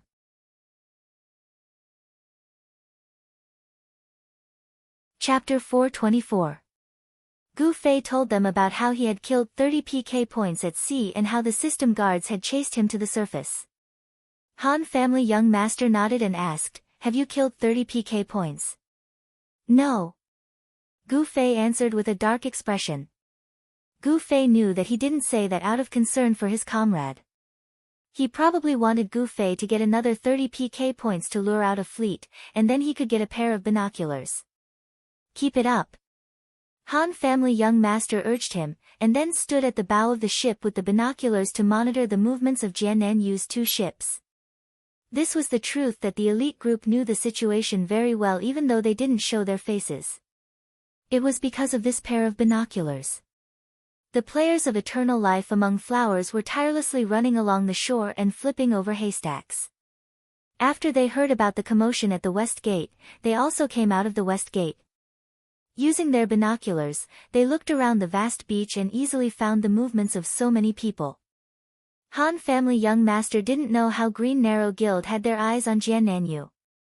He only knew that they could successfully intercept him, so he asked Brother Yu to negotiate with Jian Nanyu and inform him that if he needed help, he could make such a deal. At that time, Jiannan didn't know that he had fallen into Green Narrow Guild's trap. He thought that the people from Child Elite Group were playing a trick, or trying to delay them, or trying to confuse them, or trying to find out where they were. In any case, Jiannan didn't care. In the end, he was pincered by Green Narrow Guild and Gu Fei. Green Narrow Guild attacked fiercely, but Gu Fei didn't do anything. Jiannan had no choice but to compromise. He didn't trust the Child Elite Group, but he had no way out at that time. He could only try as much as he could, and he didn't expect that he would be cured in the end. At this time, they were sailing on the water. Jiannan still had doubts about this matter. He asked Glue to pay attention to the surroundings carefully. Glue looked left and right with its eagle eyes, but found nothing. Jiannan was no longer worried about Green Narrow's guild. How could it be so easy to form a fleet in a hurry? On the other hand, Jiannan suspected that the Child Elite Group would be lying in ambush. Now that the Glue did not discover anything, Jiannan felt slightly relieved. He personally steered the boat diagonally across the water. In short, he did not want anyone to discover their route. Little did he know that the Han family young master had been watching them from afar with a pair of binoculars. As for him, it was impossible for him to see the Child Elite Group with the eagle eyes of an archer. The two teams each took 2 small boats and chased each other on the water. Ask him when he's going to pay the other half. The Han family young master used his binoculars to monitor Jiannan and the others while asking his brother Yu about this issue. When the others heard this, they could not help but want to stand on Jiannan's side. This guy was too vicious. On the way, the young master of the Han family had already explained the purpose of his arrangements. From the beginning, he planned to force Jiannan out of Linshui city until they settled down in the next main city. Only then would he continue to pursue and kill Jiannan. Only then would they be able to control the resurrection point again and again. It would not fall into the hands of Green Narrow's guild or other guilds like what happened in Linshui city. After listening to this plan, everyone finally understood that the Han family young master had his eyes on the resurrection equipment. However, the Han family young master quickly promised that he would not keep the equipment for himself after it was dropped. He would sell it and split the money with everyone. Only then did everyone maintain their enthusiasm. At this moment, Gu Fei was also very busy. On one hand, he told 100 Era's Jingluan that Jiannan and the others had successfully escaped. On the other hand, he told Tsubasa Sakaratsuka and Boundless Mang to stop being busy. The situation was already under control. In the end, the person who felt the most sorry was Fireball. At this moment, Fireball was still pitifully sitting in the tavern on the beach, anxiously waiting for Gu Fei to come back and help him clean up his PK. However, Gu Fei had already left Linshui city. In the end, he could only send a message to Fireball to hurry up and leave Linshui city. In the blink of an eye, everyone had already drifted on the water for half an hour. Apart from the Han family young master who was still standing straight at the bow of the boat with his binoculars, the other 5 were bored to death. Yutian Shinming was holding a bow and shooting fish. Unscathed in battle and the boat owner were discussing the technique of rowing the boat. Brother Yu was holding his little notebook and researching something. Sword Demon was sitting in the middle of the boat and meditating. Unknowingly, the dagger in his right hand had been clamped between his fingers like a cigarette. He did not even realize it. At first, Gu Fei kept looking at the Sword Demon. He wanted to see when he would put the dagger in his mouth again. In the end, he did not get what he wanted even after looking at him for a long time. The Sword Demon maintained this posture while he was deep in thought. In the end, with nothing else to do, he could only look for the third person on the boat besides the Han family young master and the Sword Demon to chat with. "Where are we going?" Gu Fei asked. He felt that the boat owner should be more familiar with the waterways of Linshui city. Looking at this direction, I'm not too sure. The boat owner shook his head. Just as he finished speaking, the Han family young master gave another instruction. "A little more to the left." The boat owner seemed to have suddenly realized something and said to Gu Fei, "If we continue to turn left, it looks like we're going to Xiaoyu City." "What city?" Gu Fei thought that the answer was either Sunset City or Shady Forest City. He did not expect that there was a third main city near Linshui City. "Xiaoyu City," the boat owner said again. "What city?" This time, the one who asked this question was the Han family young master, who was standing at the bow. Obviously, he was also very surprised by this answer. The boat owner helplessly wanted to say it for the third time, but the Han family young master had already shouted to Brother Yu on the other boat. "Brother Yu, there is another main city here. Do you know? Is there?" Brother Yu was also surprised. "The waterways only connect to Shady Forest City and Sunset City. I've checked." The boat owner also laughed. "It's true that the waterways only connect to these two cities, but that's the system's waterways. Ferries do indeed only connect to these two cities. But now, it's not impossible for us to sail our own boat in the direction of Xiaoyu City." After listening to these words, the Han family young master also sighed. "So, they're going to this city, not Shady Forest City? What's the problem?" Gu Fei asked. "It's nothing. It's just that for someone, this is not good news," the Han family young master said. "Have you contacted water depth?" the sword demon asked. I think so. I don't remember." The Han family young master stood back at the bow of the boat. At the edge of the forest in Shady Forest City, water depth brought a few brothers from the guild and ambushed Qianli along the shore. "Guild leader, what are you doing?" someone asked him. "Someone will come ashore from here, but it's their own boat, so we don't know where to come from. We can only ambush them like this," water depth replied. "Oh." No one in the guild asked much. They all believed in their guild leader. They thought it might be an important mission. Anyway, what they had to do wasn't tiring. They just had to lie in the grass and look at the shore outside. As the guild leader, water depth naturally took the lead. He lay in the grass and didn't move at all like Qiu Shaoyun. "It's almost time." He looked at the time and thought. Another half an hour passed. From the Han family young master's binoculars, he could see that Jian Nan and the others had already docked their boat. There were no docks around here. As expected of Xia Fog City, the system didn't have access to water. After the 7 people got off the boat, they didn't leave in a hurry. Instead, they looked for something to hide the boat. While doing this, Jian Nan reminded Glue to pay attention to the water. Of course, the Han family young master saw this and hurriedly reminded both boats to slow down.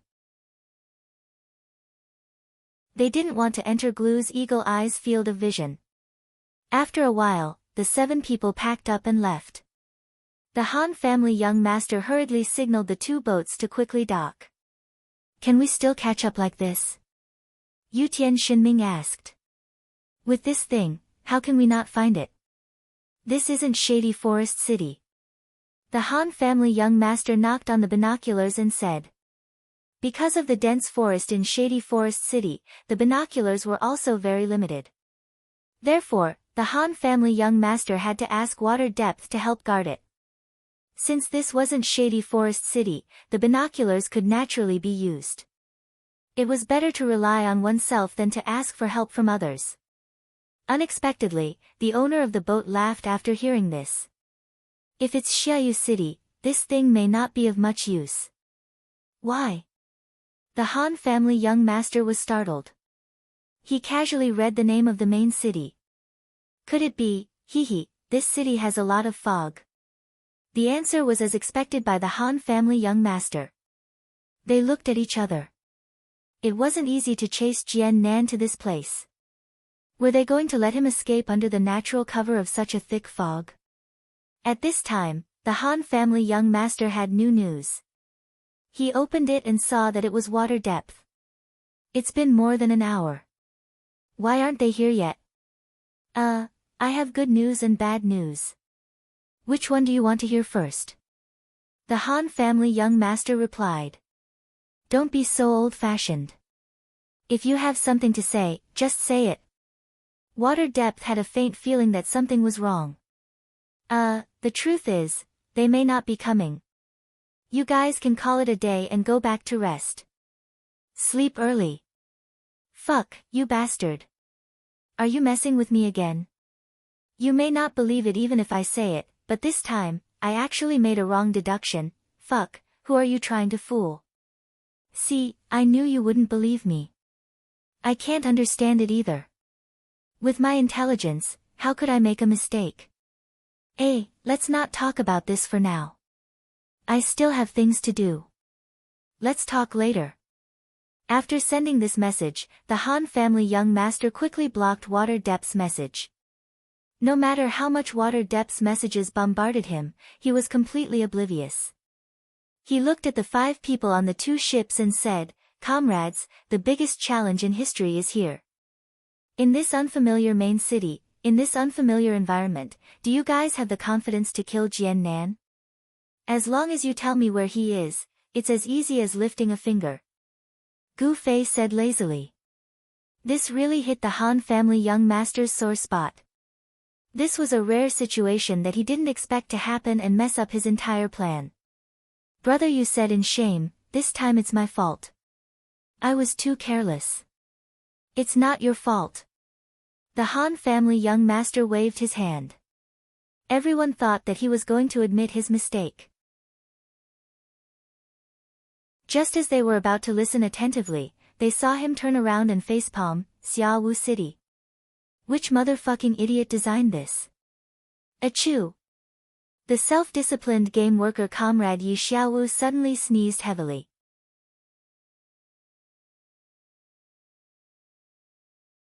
Chapter 425. The child elite group's 2 small boats docked at the shore. The 6 of them jumped off the boat. After paying the fare, the 2 players drove the boat back. Han family young master took the binoculars and looked in the direction that Jian Nan Yu and the others had gone. All he saw was a vast expanse of white. Damn it! Han family young master cursed in his heart. The other 5 gathered around and asked for the binoculars. After admiring the scene for a while, they shook their heads and sighed. Let's take a look at Xiaowu City first. Sword Demon suggested. Everyone nodded. It wasn't easy to get here. Although there were no traces of Jian Nan Yu and the others, they couldn't just turn back. That would be too embarrassing. Wu Shang, go and chop their boat in half, Han family young master said. No one was in a good mood. Unscathed in battle was no exception. He strode to the place where Jian Nan Yu and the others had hidden their boats. He pulled the 2 small boats ashore and took out a huge axe from his pocket. Clang clang clang, he vented his anger.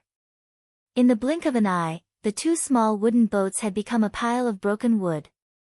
The young master of the Han family had already gathered a large bundle of firewood and withered grass and piled it on the ground. He then took out a small book from his bosom and tore it open. Turning to Gu Fei, he said, Expert, lend me a lighter. Fireball. Gu Fei raised his sword and chanted. A ball of flame jumped up from the tip of his sword. Han family young master reached out and lit the small book in his hand. He stuffed it into the pile of dried grass and said to Unscathed in Battle, Whirlwind slash, give me a whirlwind slash. What? Unscathed in Battle asked. Give me some wind. Unscathed in Battle performed another whirlwind slash. He used the power of the wind to burn the grass to burn the wood to burn the broken boards of the boat. In the end, the planks of the boat were too wet. When they caught fire, only smoke could be seen but no flames could be seen. The people around the bonfire were choked and fled in all directions, cursing. Cough, cough, cough. The moment Unscathed in Battle's whirlwind flamethrower stopped casting his whirlwind slash, he was engulfed by a large cloud of gray smoke. He choked the most, coughing loudly as he tried to escape. He shouted at the few players, such a big cloud of smoke, will it expose us? The Han family young master continued to admire the mist with his binoculars. He mumbled, "It would be best if we can lure Jian Nan Yu and the others back." In the end, it was unknown whether it was because the fog was too thick or Jian Nan Yu and the others did not turn back after they left, but the fire and smoke did not attract any attention. It became a pure vent. In the end, the broken planks could not be burned because they were too wet. Unscathed in battle looked at the pile of broken planks resentfully and said, "I really want to piss on them again." The others glanced at him and ignored his vulgarity. They could eat and drink in the game because it was a form of enjoyment. As for boring things like going to the toilet, there was no simulation. If they really felt that way, they should go offline as soon as possible. Otherwise, they would pee their pants. "Let's go to Fog City." The Han family young master pointed ahead and walked forward. Sword Demon and Brother Yu followed behind. Gu Fei put his hand on Yutian Shinming's shoulder. "Yutian, why are your legs shaking?" "Nonsense, I'm not." Yutian Shinming looked down. He was indeed a little nervous, but it was too much of an exaggeration to say that his legs were shaking. Gu Fei smiled. "Follow me." Yutian Shinming quickly followed. In the game, they had the help of coordinates, so the fog was not a big deal. But for people like Yutian Shinming, who could not use coordinates and could only rely on the landmarks in his field of vision, Fog City was a nightmare. The six of them walked for a while and gradually fell into the fog. When they looked back, they could no longer see the large body of water behind them. Their vision was completely blocked by the fog. The Han family young master, who was extremely sensitive to distance and coordinates, roughly said, "The visual range is about 50 to 60 meters. Yutian, can you see further with your eagle eyes?" "Huh?" Yutian Shinming looked around. He did not know how far he was. The Han family young master had to find a reference for him. He pointed in a certain direction. "There is a blurry tree over there. Do you see it?" Yutian Shinming stared. "Where? Why can't I see it?" "Damn, you said it was eagle eyes." The Han family young master snorted. "Is that a tree?" "I think it's a house." "Yutian, do you see that house?" Gu Fei looked in the direction that the Han family young master pointed. He did not see any trees, but it seemed like a house. "No, I just see a big rock," Yutian Shinming said. Everyone was speechless because it was too blurry. It was said that they could see 50 to 60 meters, but they could not even tell if it was a stone house or a tree. It did not seem to be visible. "Let's hurry. Maybe it will be better in the city," Brother Yu said as he flipped through his little notebook. He also had the coordinates of Fog City and some basic information. He had neglected the existence of this city because he was too superstitious about the system's water transportation. "Go this way." Brother Yu looked at the coordinates and led the way for the few of them. At the same time, he briefly introduced the situation of Xia Wu City to everyone. Everyone has already seen the characteristics. It is just that the fog is thick. It is said that it is slightly better inside the city than outside.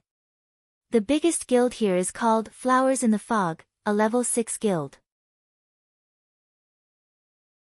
There are also many level 5 mercenary groups. In terms of experts, 4 of them are in the top 10. One is 3 Size of Flowing Maple, who is ranked 7th on the warrior leaderboard.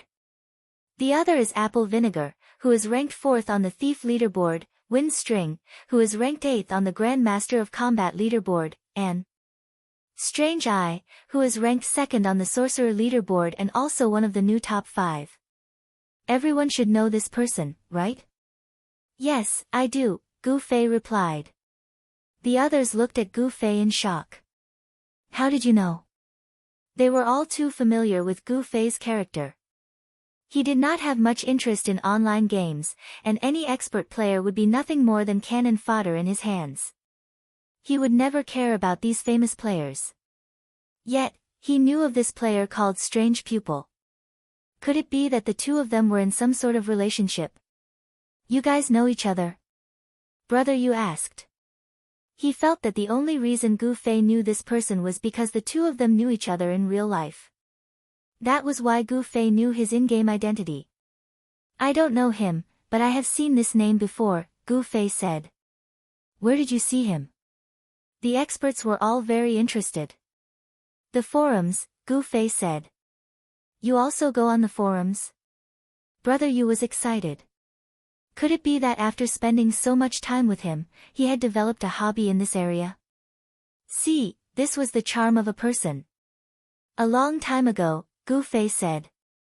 It was indeed a long time ago. That was the first time Gu Fei showed off his abilities. When he killed Non-Smiler to level 8, his sorcerer equipment was appraised and displayed on the forums, causing a lot of controversy. At that time, a user called Strange Eye made a post that caught Gu Fei's attention. Even though he did not know that Gu Fei's strength was mainly due to his kung fu, his analysis was very accurate. Even though he did not know if this user was the same person as the Strange Eye in the game, Gu Fei at least had an impression of the name. Oh, is that so? Brother Yu was a little surprised after listening to Gu Fei's explanation. It had been so long, but Gu Fei still remembered everything. Brother Yu was sure that Gu Fei had seen the posts that attracted attention. Brother Yu had a vague impression of Gu Fei's analysis, but he could not remember who the user was. From this analysis, it sounds like an expert. But it might not be the same person in the forums and in the game, Brother Yu said. Gu Fei nodded. Actually, when Brother Yu said, everyone knows this person, right? He casually answered, yes. He did not expect this group of people to have such a big reaction and dig out so much information. He felt that these people really had too much time on their hands. Don't worry too much about the level ranking. Sword Demon said, the difficulty of leveling up is so high, and the difference between everyone's levels is very small. Skills and equipment are more important. Although Jian Nanyu dropped a level, I don't think anyone in the top 10 warriors would dare to say that they can beat him. Yes, Boss Sword Demon is right. Drifting, that idiot, looks like he's number 1 on the sorcerer leaderboard. It'll be a piece of cake for him to come and fight with Qianli. Yutian Xinming said. Everyone gave him a sideways glance.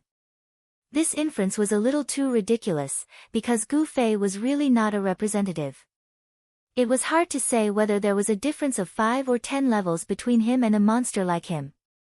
Suddenly, Sword Demon remembered that level 10 Gu Fei had defeated him when he was level 25. It was really unbearable to recall the past.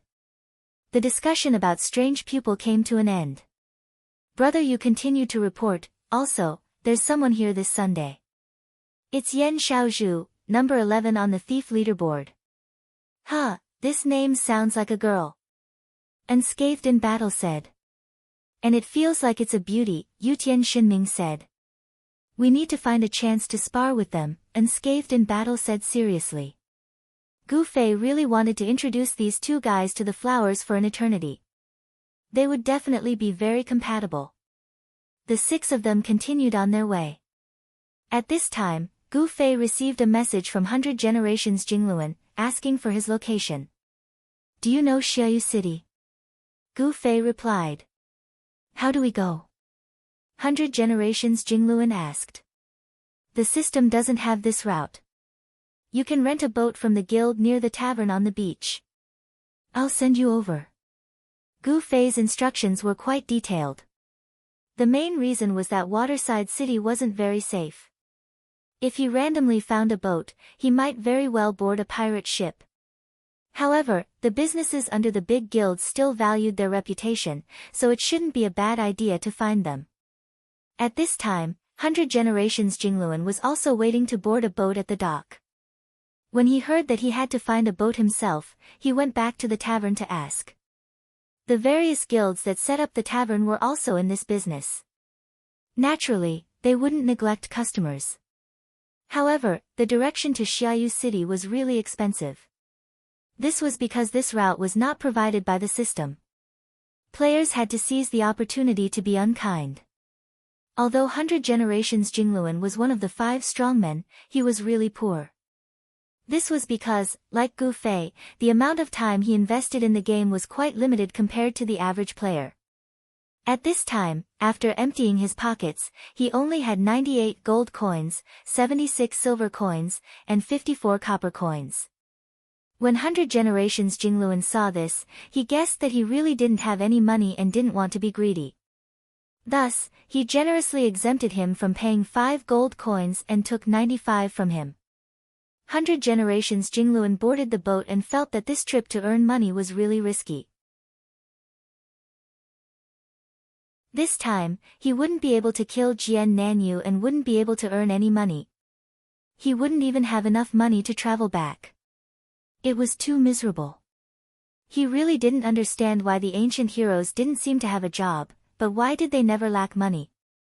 100 Generations Jingluan put his hands behind his head and crossed his legs. He lay on the boat and thought to himself.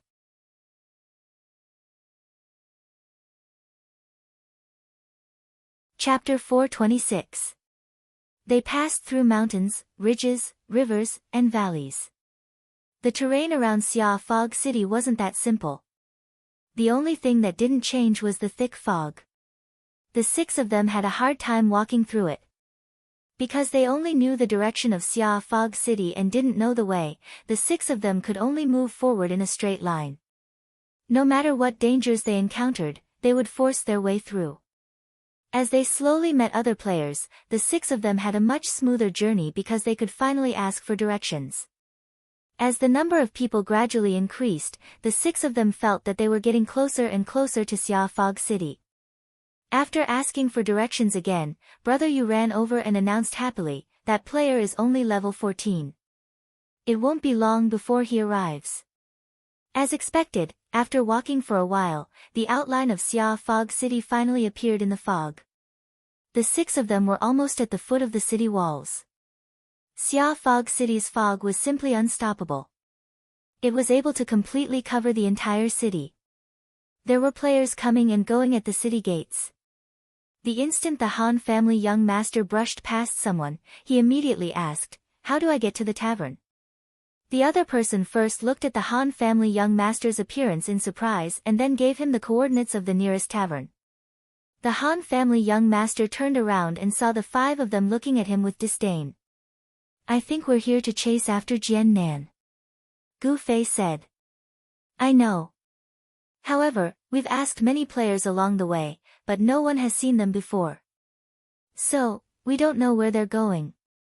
As the group leader, I've decided to find a tavern to drink a few cups before making a plan. Maybe Jian Nan's intelligence is just a bit closer to mine and he thought of the same plan.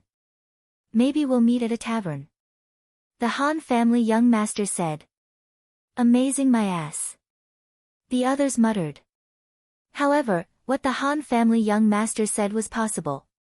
After running around for so long and finally arriving at a new place, finding a tavern to rest was understandable.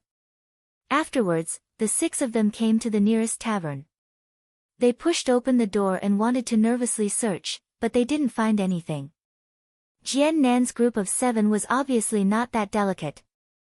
Although they had been running for their lives for a day, they were still busy somewhere. The Han family young master's purpose seemed to be to drink. While everyone was looking for him, he had already arrived at the counter and ordered 2 bottles of liquor. He then chose a seat and sat down.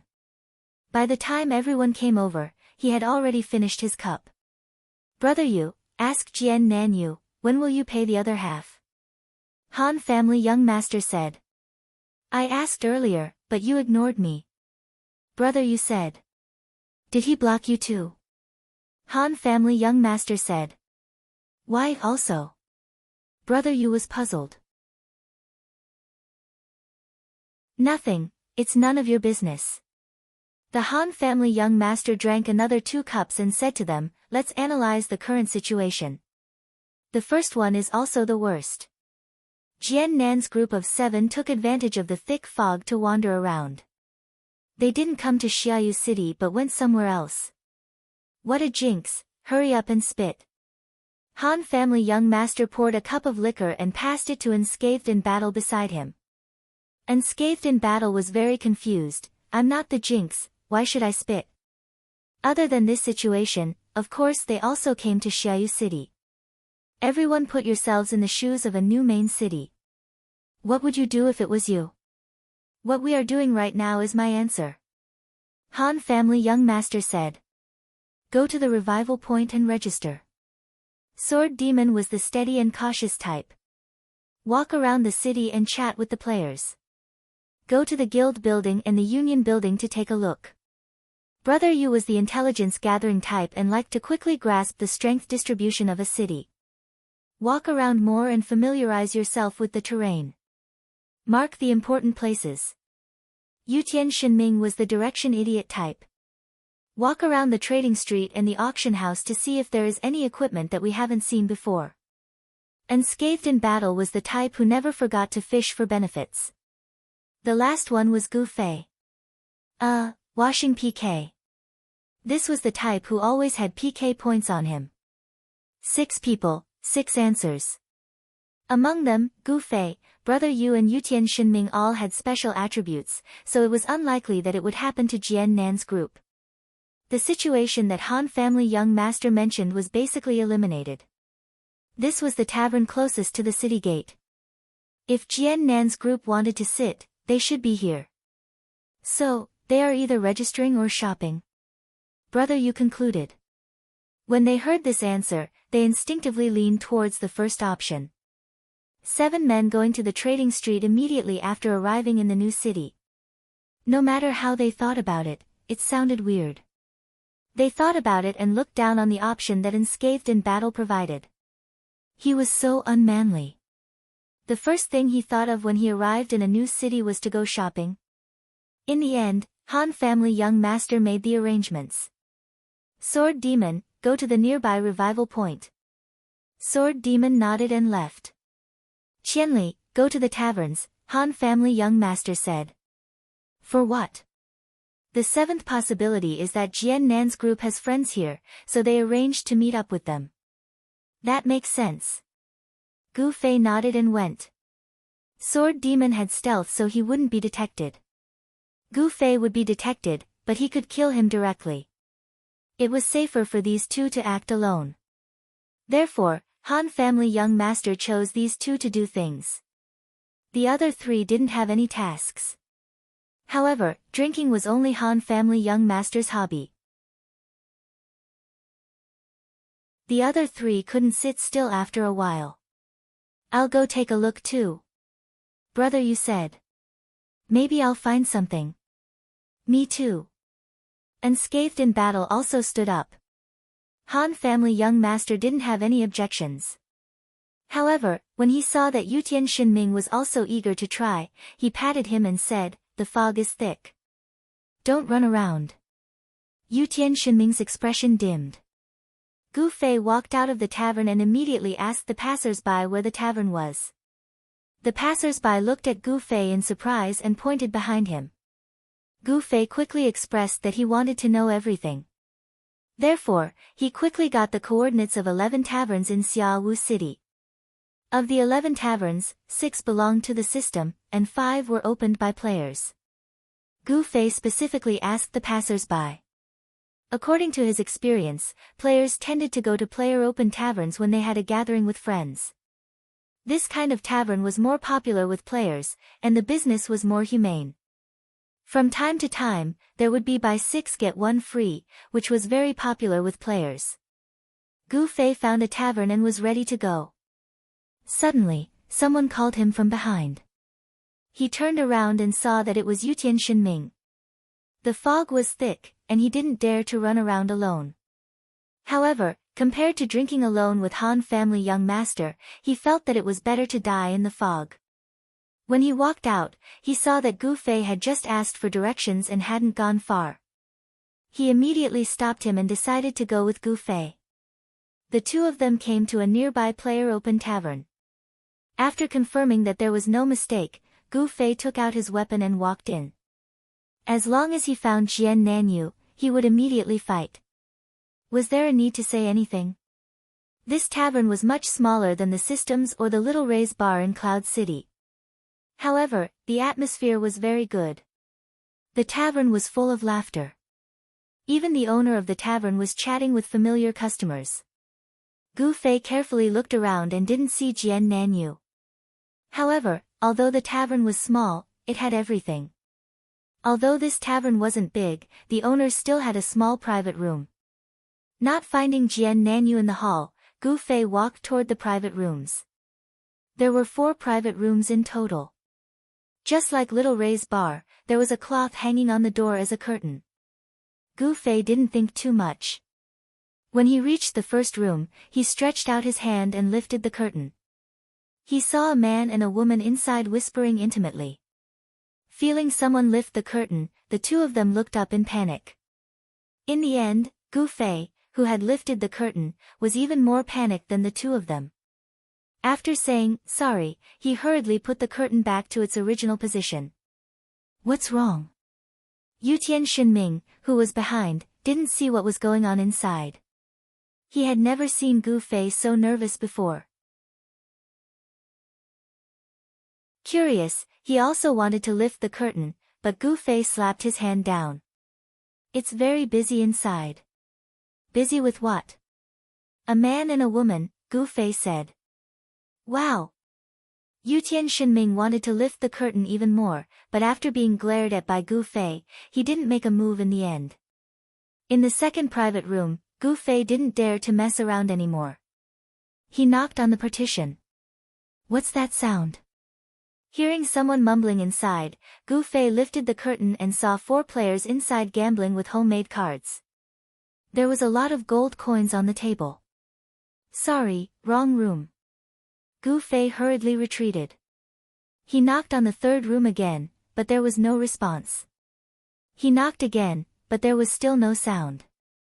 Was there no one? Gu Fei lifted the curtain and saw a girl sitting opposite the door. Her expression was cold, and she had the temperament of an iceberg beauty. Gu Fei was stunned when he saw her, because the girl's black mage robe was quite similar to his. After a few seconds, the girl still didn't say anything and just looked at Gu Fei.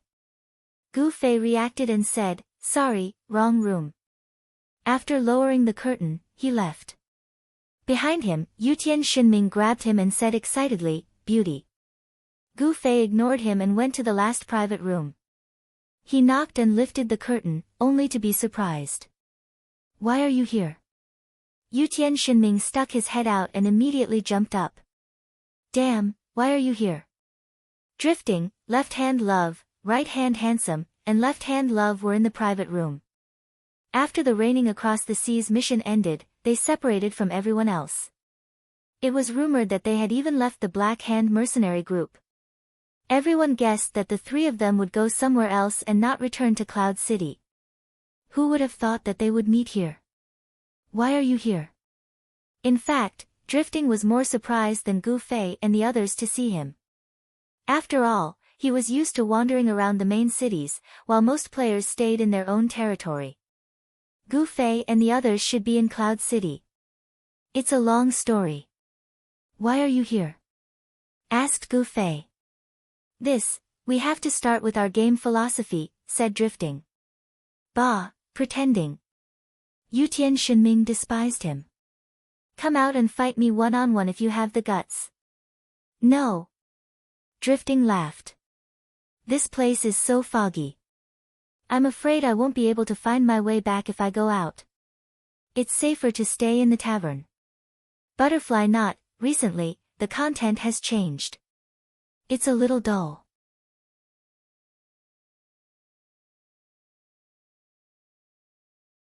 Chapter 427. Yutian Shinming's poor sense of direction was mocked by Drifting, who he hated the most. He was so angry that he wanted to fight Drifting to the death. Naturally, no one took him seriously. Gu Fei nodded at Drifting and said, "We still have something to do. We'll leave first." Yutian Shinming was still yelling at Drifting when Gu Fei put down the curtain to separate him from Drifting. "Let's go." As Gu Fei spoke, the curtain behind him was lifted again. Drifting walked out and asked, "What's the matter? Do you need help?" Drifting asked. "I don't need his help." "An idiot will only make things worse," shouted Yutian Shinming. "Are you free?" said Gu Fei. I'm bored, said Drifting. We don't want to go to this stupid place to level up. Are you afraid that you can't find your way home? Ha ha ha ha. Yutian Shinming was very brave. As someone with poor sense of direction, he dared to laugh at others. Drifting glanced at Yutian Shinming and continued to talk to Gu Fei.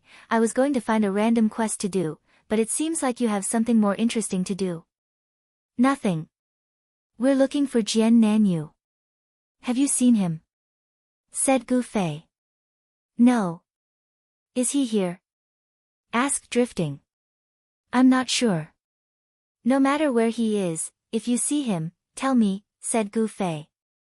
Gu Fei didn't need help to kill people. He just needed to know the whereabouts of his target. For him, this was enough. However, this was obviously boring for Drifting, so he could only nod and say, I will. Then they said goodbye and Drifting returned to the private room. Although Yutian Shinming was angry, he still left the tavern with Gu Fei. However, as soon as they left the tavern, they saw a PK. A man against a woman, a warrior against a mage. Surprise flashed across Gu Fei and Yutian Shinming's faces. This woman was the cold beauty from the tavern's private room number 3, and her opponent was the unscathed in battle. Both sides faced each other. A blue light had just faded from the girl's staff, and it was as cold as she was. Unscathed in battle stood proudly with his sword in one hand. He was a true expert after all. However, even though the sword was already in his hand, the expert did not make a move. Because he was already frozen there like a fool. Only then did Gu Fei and Yutian Shinming realize that they were watching a PK that was about to end.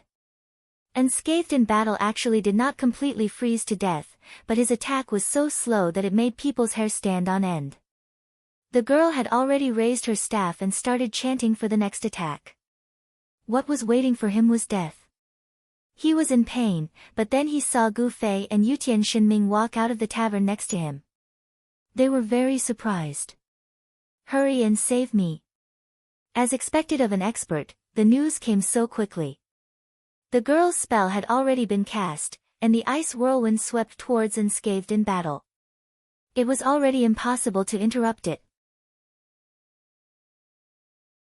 Gu Fei had no choice but to teleport in front of Unscathed in battle and use dual flame flash.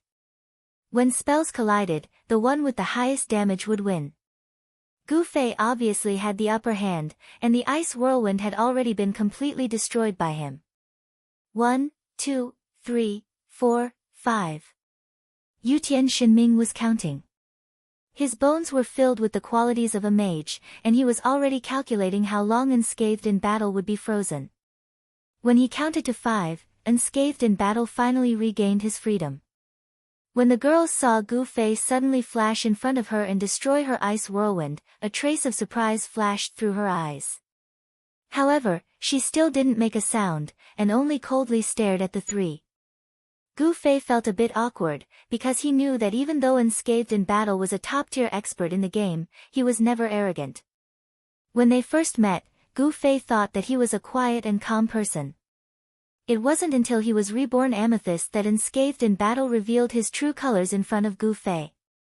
If this guy was going to cause any trouble, Gu Fei believed that it could only be in this area.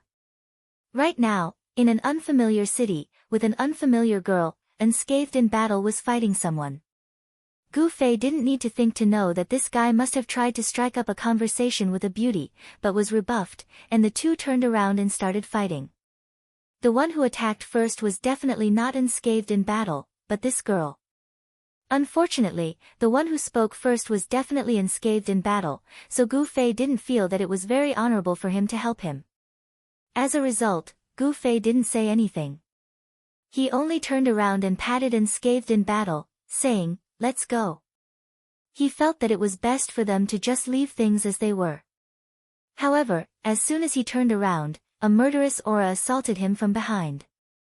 Gu Fei's heart trembled, and he hurriedly dodged to the side, slashing out with his sword. The sword slashed through thin air, but the other party had already revealed her figure in order to dodge. It was actually another girl, but she looked quite young. At this time, she circled around Gu Fei's back and actually wanted to continue attacking him. As if he had eyes behind his back, Gu Fei didn't turn around and blocked the attack with his sword. Then, he turned around to face the enemy, but he saw the girl raise her left hand. Gu Fei didn't know what this meant. He only saw that the hand was raised towards his head, so he tilted his head slightly to dodge. In the end, he saw a vast expanse of green powder scatter in the air. In the next moment, Gu Fei's vision went black, and he couldn't see anything. This change was something that Gu Fei had never seen before in PvP. He panicked a little, but he knew that the opponent's attack was coming. He listened to the wind and blocked the opponent's attack with his sword again. With a ding, he blocked the opponent's attack with his sword again. Gu Fei couldn't see, so he couldn't see the surprised expression on the opponent's face. He only knew that he couldn't see anything, so he must have been hit by the opponent's skill. This was definitely a disadvantageous battle. In close combat, he could rely on his ears to block the wind, but Gu Fei didn't forget that there was a sorcerer there. A sorcerer's attack couldn't be determined by listening to the wind. Thinking of this, Gu Fei hurriedly dodged to the side, planning to let Unscathed in Battle and Yutian Shinming block the attack. Since it was a skill, of course it had a time limit. Gu Fei's prediction was not wrong. At this time, the sorcerer had indeed used a heavenly fire will on top of their heads. Unscathed in Battle also dodged to the side. However, Gu Fei couldn't see. Dodging was the right decision, but the direction he dodged was wrong. He ran in one direction in a daze, and after 2 steps, he crashed into a wall. Yutian Shinming was stunned. He didn't see Gu Fei's abnormal state at all. When he saw him rush towards the wall, he thought he had some strange skill up his sleeve. He didn't expect him to directly hit the wall like an idiot. Ha ha ha ha. A crisp laughter came from the fierce battle. Thinking about the sorcerer's cold expression, even though Gu Fei couldn't see, he could guess that it was the little girl who was laughing. At the same time, he also guessed that Yutian Shinming and Unscathed in Battle probably didn't know that they were in a situation, so he quickly shouted to the two, "I can't see anything." As soon as he finished speaking, he heard a sharp whistle. Gu Fei knew that Yutian Shinming had made his move. However, this move made Gu Fei feel bad. Yutian Shinming's bow and arrow damage was extremely high. When he fired, it was always majestic. After the arrow was released, it would sound like a bird singing happily. Normally, this would be fine, but in this situation, he had to rely on his ears. This guy's attack was really troublesome. Gu Fei could clearly feel a murderous intent approaching him at high speed. He knew that the little thief girl was rushing towards him again. However, this was the extent of the murderous intent. Thieves were a class that mainly focused on ambushing, so the sound of their daggers was already weak. At this time, when Yutian Shinming was causing trouble, his ears were filled with the whistling sound of his arrows. Helpless, he could only choose to escape. He reached out his hand and touched the wall in front of him. He quickly turned around and ran. After killing people in the game for so long, when had he ever been in such a sorry state? He even had to run into a wall. Gu Fei didn't know whether to laugh or cry. Although Gu Fei's movement speed was fast, no one could move at full speed after closing their eyes. Moreover, his opponent was a thief. He only wanted to buy a little more time. Moreover, he believed that Unscathed in Battle wasn't a dead person. At this time, he should at least lend him a hand, right? Sure enough, Unscathed in Battle wasn't a dead person. Gu Fei had only run a few steps when he heard Unscathed in Battle's indignant voice behind him. "Damn, I can't see anymore." Then, he heard the howling of the wind. Gu Fei knew that Unscathed in Battle must have used Whirlwind Slash.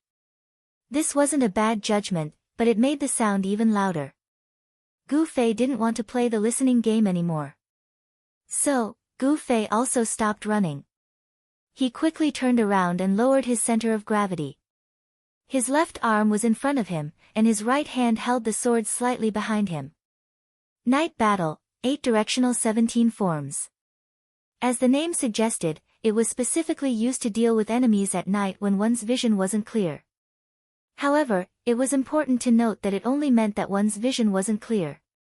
It meant that one could more or less see the opponent's figure. There was also another point. If it was really a fight at night, then of course, the enemy would also be dark. No one's vision would be clear. It wasn't like Gu Fei's current situation where he was completely blind and his opponent could see everything clearly. However, there was no other way. Gu Fei could only use this move to barely deal with it. The girls saw Gu Fei's strange posture and giggled. "What's going on?" As she spoke, she circled behind Gu Fei. This was the habit of every rogue when they fought. Gu Fei was secretly happy. Just when he felt that the opponent had finished running and was about to rush over, he heard Yutian Shenming shout, "Qianli, behind you." As soon as the girl heard this, she immediately ran back to her original position. Gu Fei was furious, and recklessly shouted into the channel, "What the hell are you yelling for? Shut up." Yutian Shenming was reminding him out of goodwill. He didn't know that Gu Fei was pretending not to know. Night Battle 17 Forms of 8 Directions was actually very sinister. He used the front as a defensive position and the back as an offensive position. This was to use the darkness to fight. If the opponent circled behind him, they would definitely think that a sneak attack was successful. Little did they know that this was the opponent's true attack position. Gu Fei felt that the girl had fallen for his trick.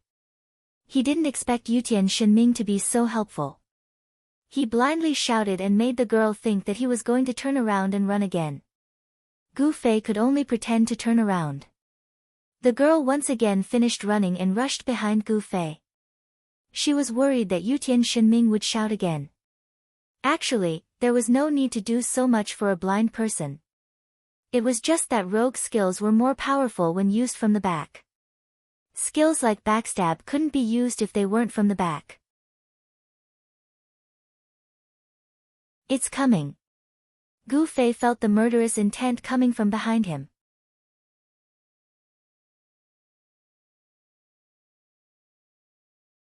Chapter 428. Sensing the aura was something that could only be roughly sensed. It was impossible to accurately sense the distance. But at this time, Gu Fei could not care so much. He vaguely felt that his opponent was behind him, so he suddenly turned around and slashed down with his sword. The sword missed. Gu Fei knew that he had either slashed too early or missed his target. But he was not nervous. He immediately followed up with a second slash. The 17 styles of night battle was a continuous attack. The key was to grasp the opponent's position in one move and hit them to death in one go, resolutely not giving the opponent any room to fight back. Gu Fei's first slash missed. He took a step forward and raised his second slash, but it still missed. At this time, he was sure that it was not the distance, but his slash missed. But should he adjust to the left or to the right? Gu Fei was annoyed. Damn, at this critical moment when he really needed help, Yutian Shenming didn't say a word. Who would have thought that when he was thinking left or right, he heard laughter in front of him?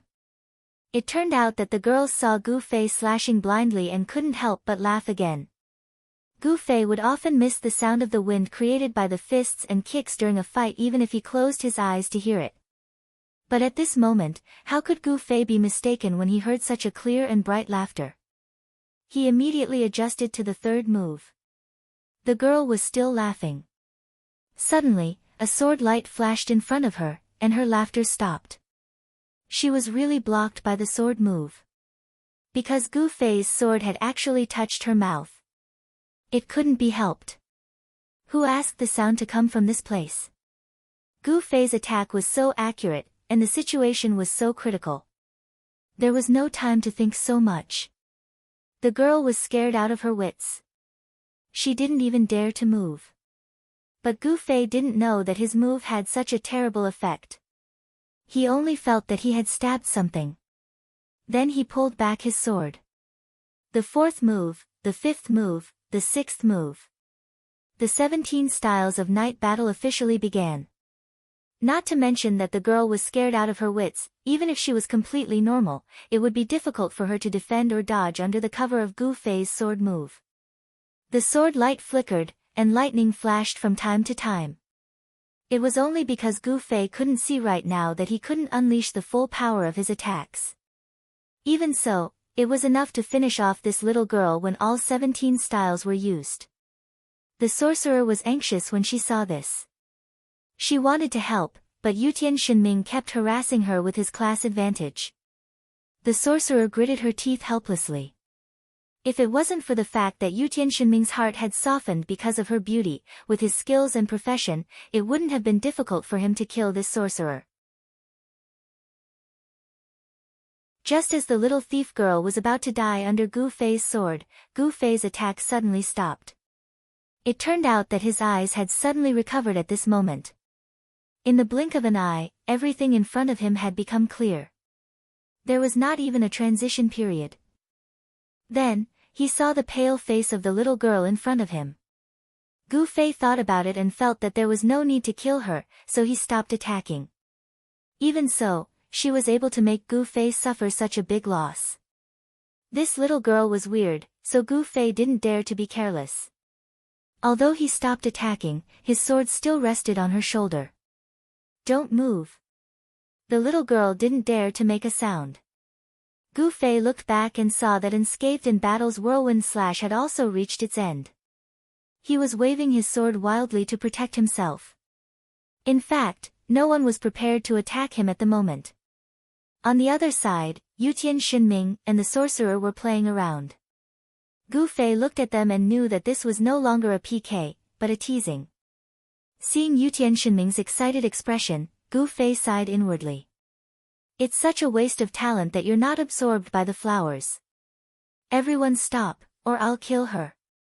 Gu Fei finally shouted. Using a hostage to threaten someone didn't seem like a very honorable thing to do, but that also depended on the situation. In this situation, Gu Fei had already killed the thief, and Imperial Divine Him had already killed the mage, so why would I use a hostage to threaten you?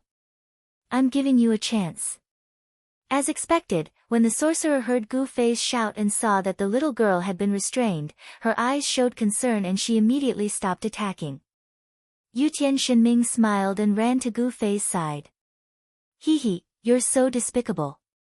You can even do this. Gu Fei ignored him. Seeing that the other party had stopped, he withdrew his sword from the little girl's shoulder. It's just a small matter. There's no need to fight and kill.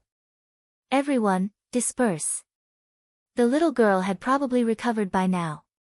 When she saw that Gu Fei had withdrawn his sword, she quickly ran to the sorcerer's side. She pulled on the sorcerer's sleeve and said, "Sister, quickly kill them." Wow, it's a pair of beautiful sisters. I was wondering why they looked so similar. Yutian Shinming was pleasantly surprised. Gu Fei really wanted to slap him for still paying attention to this. But that little girl didn't seem to know what was good for her. Gu Fei thought as he raised his sword and chanted a lightning spell. A blue light flashed and a bolt of lightning struck the little girl.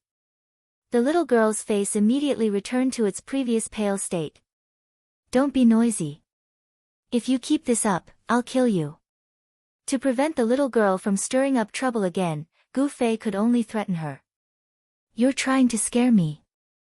The little girl's voice had changed, but she was still stubborn. But the sorcerer knew that Gu Fei wasn't trying to scare her. Using dual flame flash to disperse her ice whirlwind was definitely very powerful.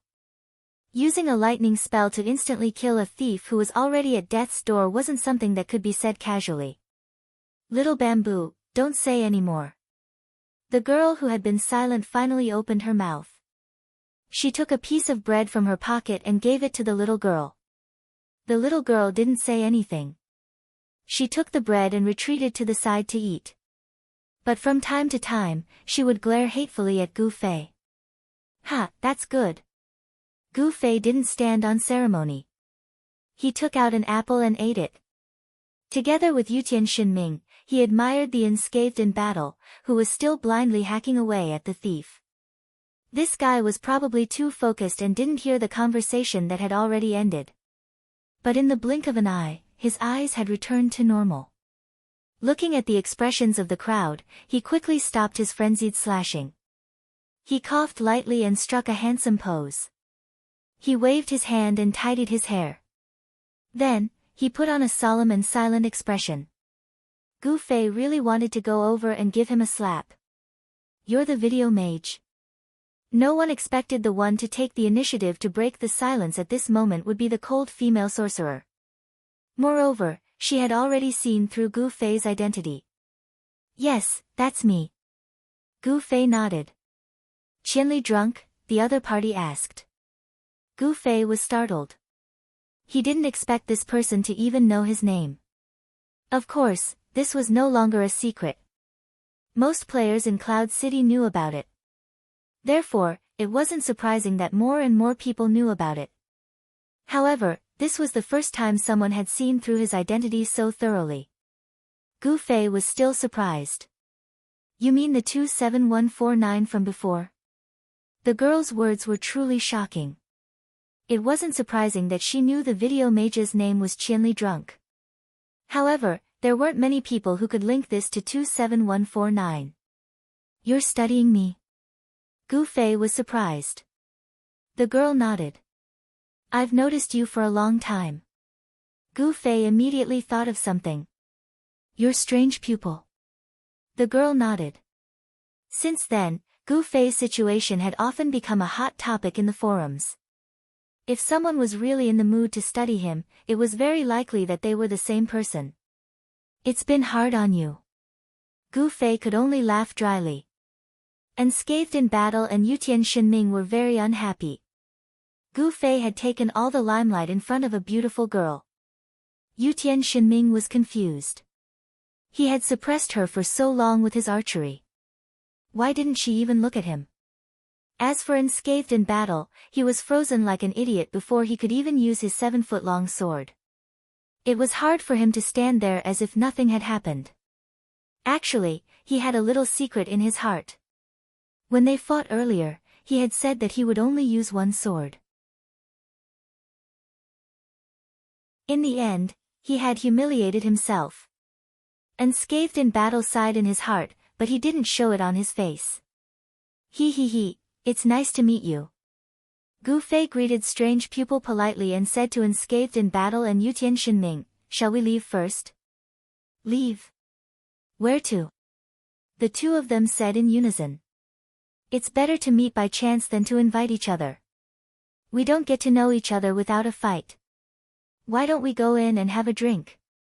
Unscathed in battle was like a poet. That's right. Qianli, you're so ungentlemanly." Yutian Shinming looked at Gu Fei with disdain. In the end, the girl had a sharp eye. "Since you guys have something to do, we'll leave first. We'll meet again in the future." "Xiao Zhu, let's go." "It's fine. We don't have anything to do." "We're fine. Isn't that right, Qianli?" Unscathed in battle quickly grabbed Gu Fei's shoulder and winked at him. Yutian Shinming also chimed in, "That's right. It's fine. Let's have a drink together." Strange pupil looked at the three of them and said, "If there's anything you need, you can tell me. Maybe I can help." "Is that so? Then have you seen a guy called Jian Nanyu? If you do, tell me. I'm going to kill him." Unscathed in battle continued to hold Gu Fei with one hand and swung his sword with the other. "Jian Nanyu? We just met in the tavern," strange pupil said. "What?" The three of them were shocked. They did not expect Jian Nanyu to be of help. At this moment, it was clear who was putting on an act and who was the real deal.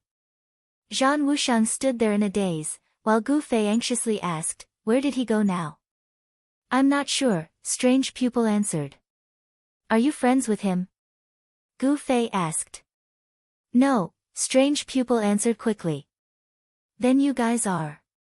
Gu Fei was confused. "We're just business partners. I'm not afraid to tell you the truth.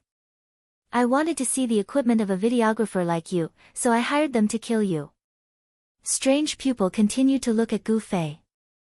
Gu Fei scratched his head and looked at unscathed in battle and Yutian Shinming. Jian Nanyu wants to kill me. Why didn't I know about it? Yeah, weren't you the one who was hunting him? The two of them were equally confused.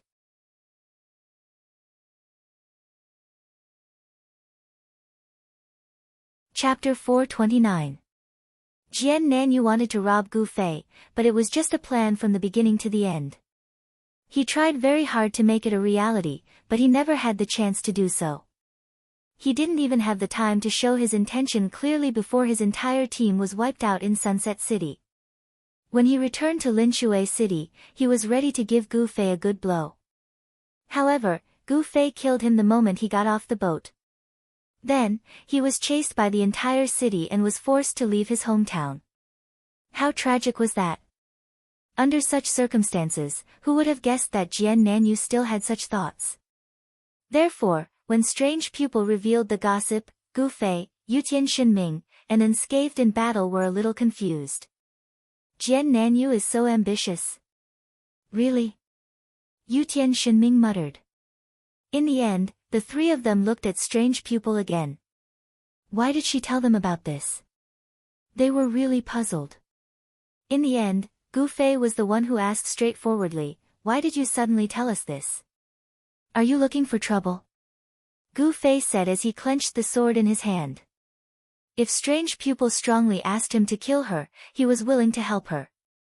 Strange pupil looked at him and said, "It seems that you are chasing Jian Nanyu. I want you to know that I hired him to do this, so you can come to me directly. You don't have to trouble him." Oh. The three of them answered in unison. Then, Gu Fei nodded and said, "Miss, I'm very impressed that you dare to take responsibility for what you've done. However, you misunderstood.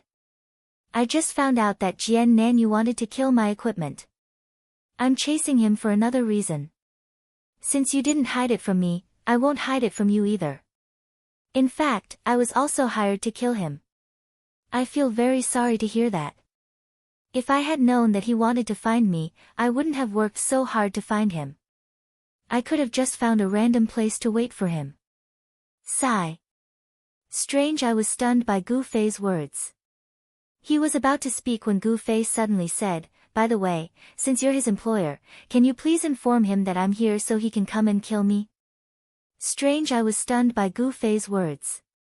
Looking at the sincere expression on Gu Fei's face, Strange Eye's cold expression turned into one of extreme embarrassment. She did not know how to answer his request. In the end, she could only say, "I'm afraid I can't help you with this. Just now, Jian Nanyu told me to cancel the mission. He returned the deposit and paid the compensation. You promised him. How can you indulge him like this? If he wants to fight, he fights. If he doesn't want to fight, he doesn't fight. That's too unprofessional." Gu Fei was furious. Strange. I did not know what to say this time. Even the little girl who was munching on her bread was looking at this strange man with a strange way of thinking. "Then do you know where he went?" In desperation, Gu Fei could only ask this. "I don't know." Strange pupil shook his head. Sigh. Gu Fei let out a deep sigh. "What should we do now?" Yutian Shinming asked. "Since we can't find Jian Nanyu right now, why don't we sit down and have a drink?" Unscathed in battle suggested. "That's a good idea. I support it." Yutian Shinming nodded happily. "Oh, right." Gu Fei suddenly said. "Wow, Qianli has agreed. That's great. Lady, let's have a drink." The two of them were excited. "Get out of my way, you two." Gu Fei was furious. The two of them looked at each other and scratched their heads. Gu Fei continued to speak to Strange Eye, "Since you hired him before, you must know how to do it, right? Can I trouble you to tell me?" Strange Eye was not stupid.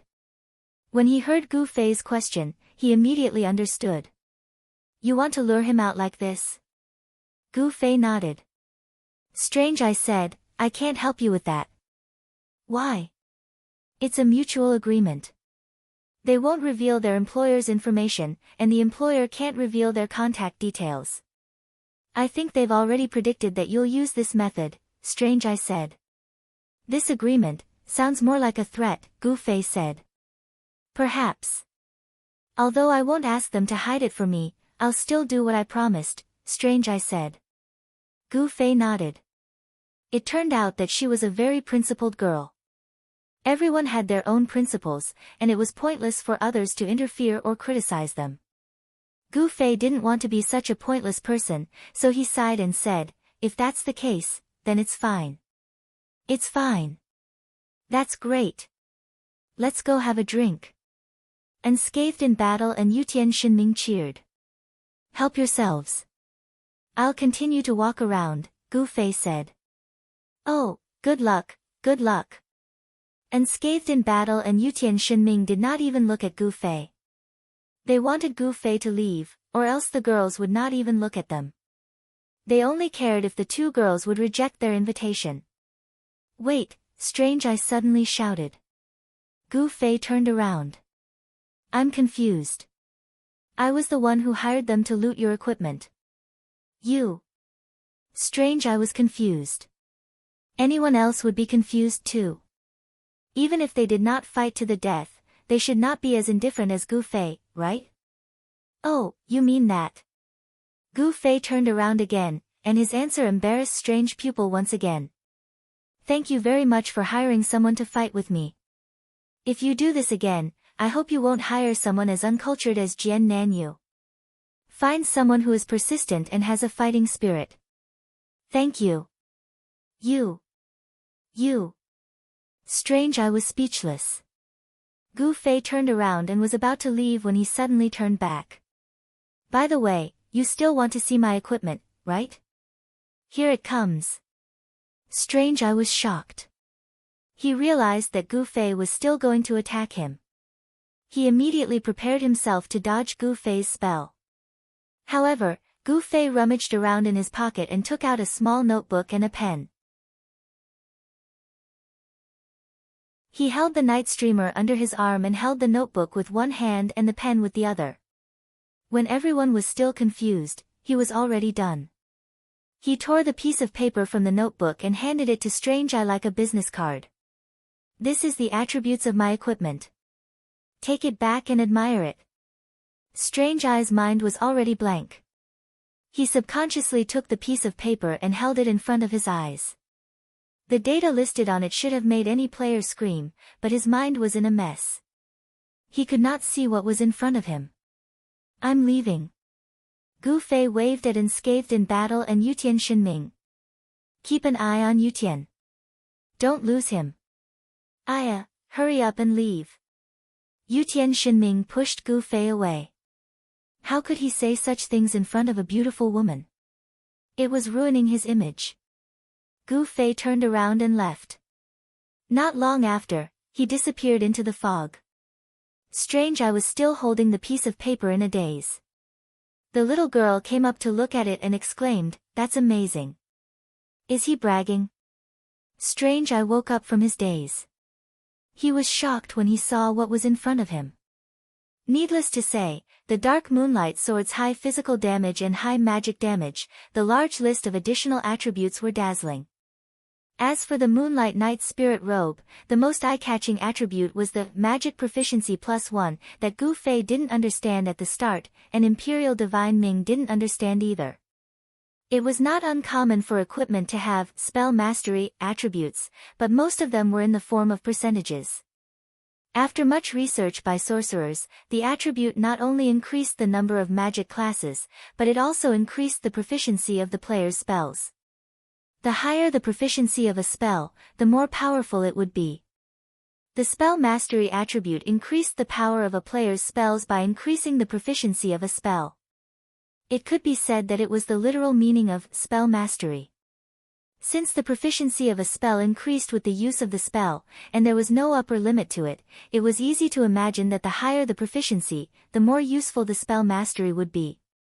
Hence, this attribute was one of the best attributes that all sorcerers would pursue. As for Gu Fei's +1, Yutian Shinming's deduction was right. 1 meant 100%. In other words, if Gu Fei's dual flame flash had 2000 proficiency, then when he wore the moonlight robe, he could actually unleash the power of 4000 proficiency. Although the increase in proficiency did not mean that the damage would be doubled, the effect was definitely terrifying. Strange, I did not know if there would be even more insane attributes like +2 or +3 in the game.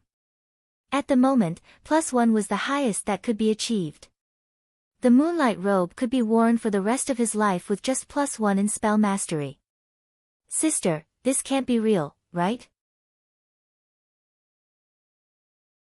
The little girl asked after looking at the attributes of the two pieces of equipment. Both of you, this is definitely real. Unbeknownst to them, Imperial Shinming had already walked up to them. He had seen Gu Fei's equipment with his own eyes, so he naturally had a photographic memory. He casually scanned through a few of the items written on the piece of paper, and knew that it was all true. Moreover, he also knew that Gu Fei wasn't someone who would use fake stats to scare people, so he began to pat his chest and vouch for Gu Fei. More importantly, he had finally found the right time to talk to the girls. Come, let's go in and have a drink while we talk. Unscathed in battle was also an expert at seizing opportunities. At this time, Gu Fei was visiting the next tavern. If there was a customer like Strange Eye here, there might be another one. Perhaps they would choose to come here to settle the matter here. As Gu Fei thought about this, he told the others about what had happened in the mercenary channel, especially the idea of getting Jian Nanyo's contact information to lure him out. It was obvious that they would need to rely on Brother Yu. Only his intelligence and connections would be able to take on such a huge responsibility. Although with his understanding of Jian Nanyu, he did not think that Jian Nanyu would fall for such a predictable trap. However, since it was not a big deal, Brother Yu immediately asked his friends to find out more about it.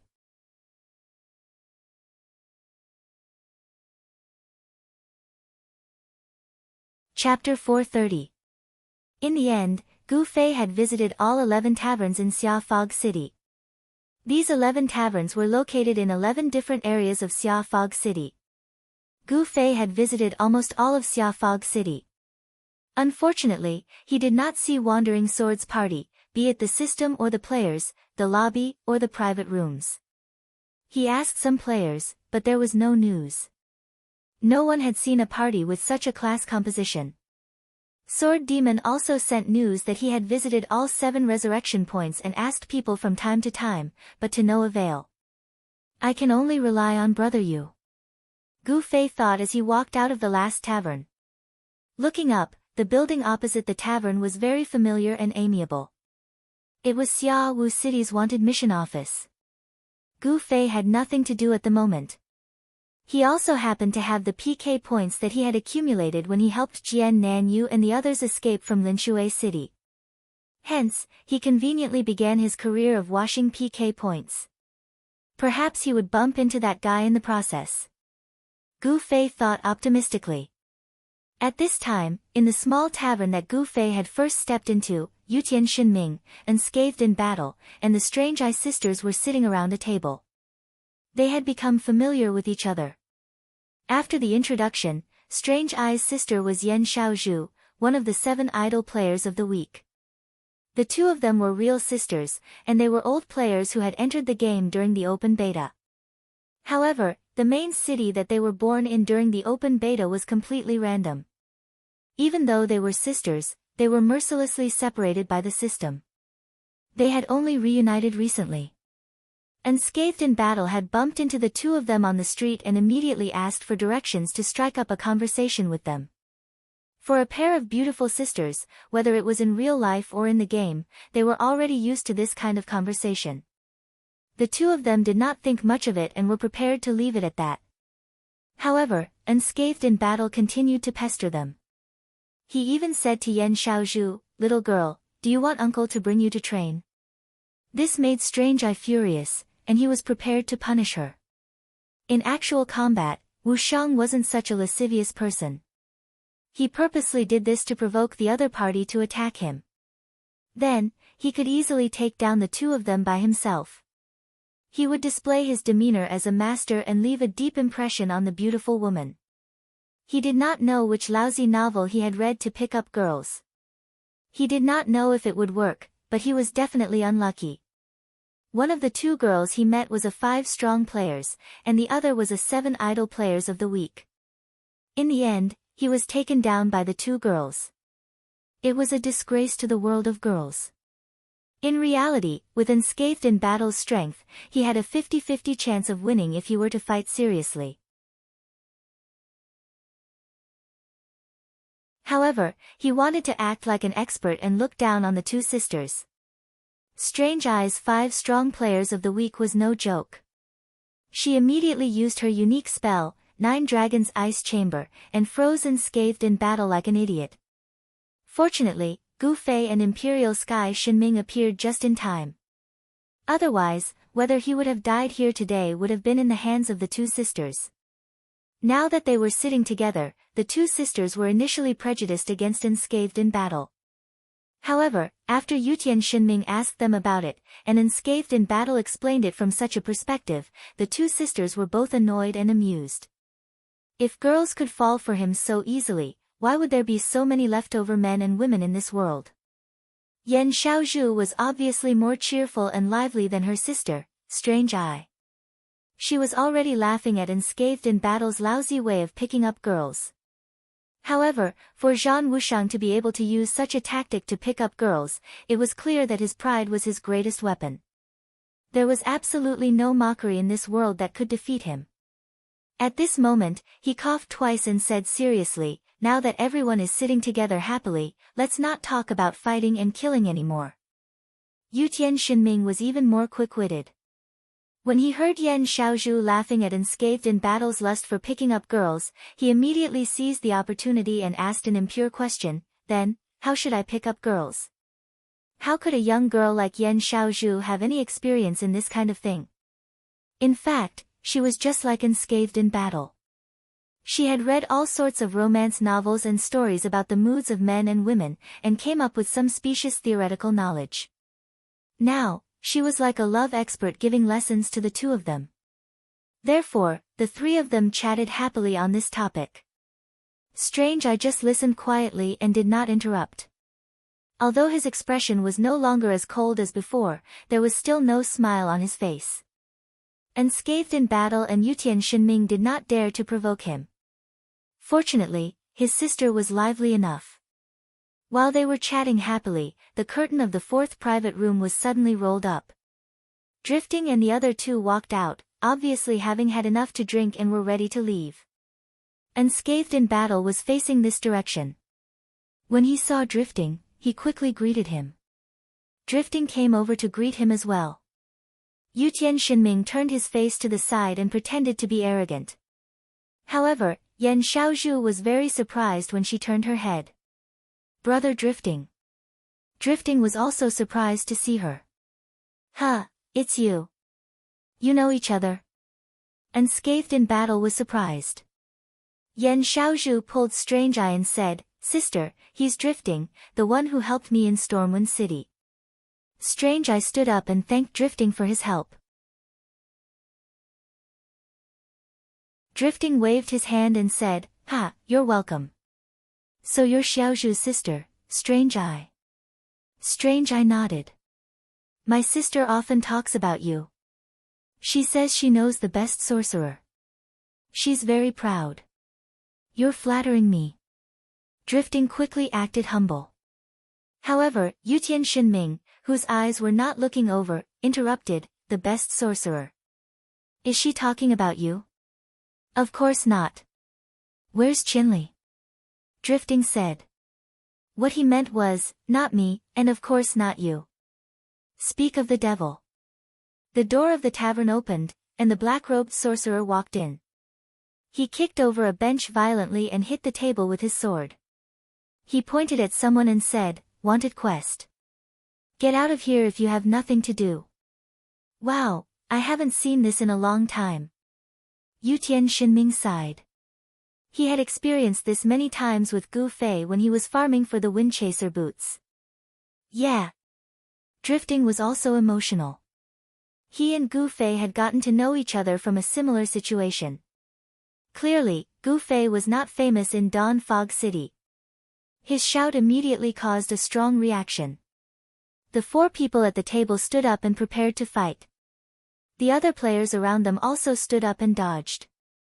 The room was small, and the skills did not have eyes. If they were touched and died, who could they go to? The onlookers quickly formed a group and sized up the arrogant sorcerer curiously. The 4 people also shouted, "Kid, what are you doing?" They had seen people doing wanted quests before, but they had never seen anyone doing a wanted quest so loudly. Bounty quest. Gu Fei reminded him again, and then flew up. Amidst the screams, flames, whirlwinds, flying arrows. All kinds of skills were displayed in the small space. Strange Eye grabbed her staff and was about to help, but she saw Gu Fei's 2 friends, Yutian Xinming and Unscathed in Battle, were sitting calmly, drinking and eating peanuts as if nothing had happened. The sorcerer, drifting, had no intention of helping either. He crossed his arms in front of his chest and was enjoying the show. Strange Eye was confused, but when she turned back to look at the battlefield, she understood what was going on. While she was thinking about it, Gu Fei had already taken care of the wanted target. He took 2 steps back and knocked on a table, shouting, "Mission over." "You're welcome, but I don't recommend you to take revenge." There were 4 people left, and they were obviously shocked by Gu Fei's lightning-fast attack. Gu Fei had appeared in front of them in the blink of an eye, and the 4 of them had dodged their attacks. Then, with one slash, the 4 of them were down to 1. "Kid, don't leave if you dare. Just you wait." The 3 of them did not dare to act rashly. They stomped their feet and ran out of the tavern. Gu Fei did not stop them. He put his sword back into his pocket and walked toward Yutian Xinming. "I'm drinking." As he spoke, he grabbed a stool and sat down. He grabbed a few peanuts and started eating. He then turned to drifting. "Why are you standing there? Aren't you going to continue the quest?" Yutian Xinming asked. "Didn't you hear him tell me to wait here?" Gu Fei kicked Yutian Xinming. "Move to the side, let him sit too." If it were someone else, Yutian Xinming would have let him sit, but Drifting refused. Drifting did not ask for trouble. He smiled at them and said, "You guys sit. I have something to do, so I'm leaving." "Something? What is it? Do you need help?" Yan Xiaozhu stood up. She seemed eager to repay Drifting's kindness. Drifting smiled helplessly. "I'm just being polite. It's nothing, but I have to go." Go. I won't see you out." Yutian Xinming was getting impatient. "Call me if you need anything," Drifting said to Gu Fei. "No, call me if you need anything," Gu Fei said. Drifting smiled helplessly again and left. Yutian Xinming let out a long sigh. He looked like he was relieved. Life is great. They continued chatting, but Yan Xiaozhu's attitude toward Yutian Xinming was much colder. She had clearly seen through Yutian Xinming's attitude toward Drifting, so she stood firmly on Drifting's side. She did not like Yutian Xinming anymore. Yutian Xinming felt depressed, and his resentment toward Drifting increased. Gu Fei and Strange Eye just sat there and did not speak. Looking at them, he felt that they were really childish. Then looking at Unscathed in Battle, he felt that it would be great if this guy was older. He could be described as old and disrespectful. After a while, Gu Fei had almost finished Unscathed in Battle's plate of peanuts. He looked at the time and said, "What's going on? I said to wait, but no one came. Do the players in Xia Fog City like to joke around?" Then he poured the remaining peanuts into his palm and slapped the wind-chasing emblem. "I'm going too." There was a flash of white light, and Gu Fei teleported away. Strange Eye and Yan Xiaozhu were stunned. Unscathed in Battle and Yutian Xinming explained helplessly, he went to continue with the wanted quest. Gu Fei returned to the wanted quest office. There was a flash of white light, and he finally stepped into the realm of level 41. At the same time, there was a system notification. The special reward for the wanted quest was triggered again.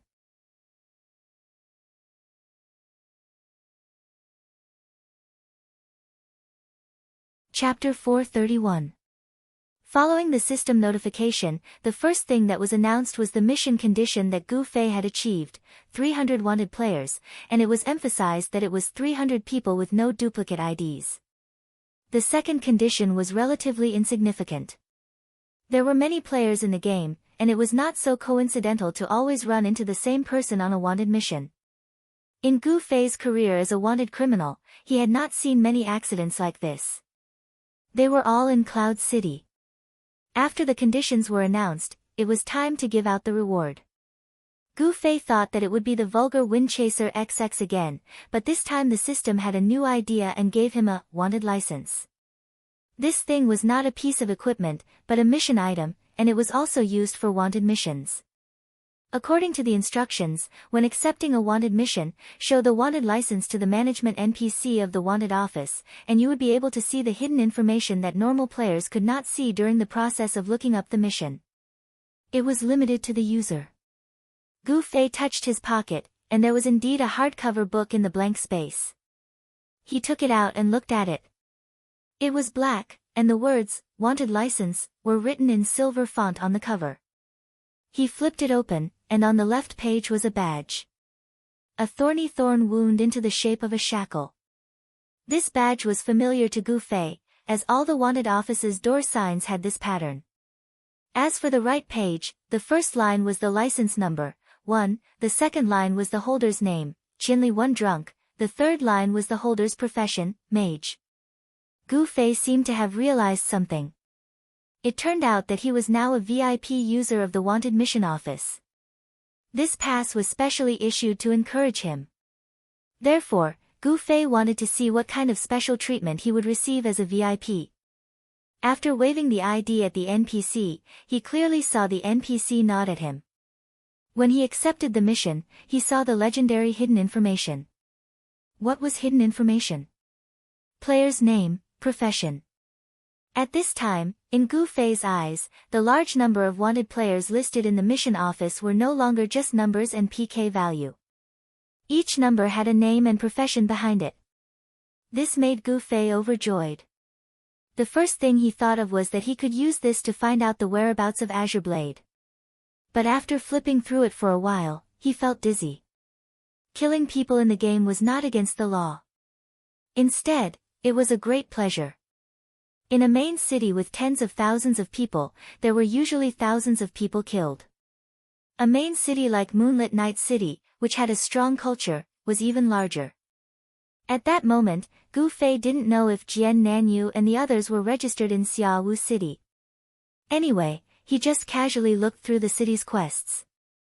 A long string of numbers, names, and occupations made Gu Fei dizzy. It was a pity that the way the quest list was arranged was the same.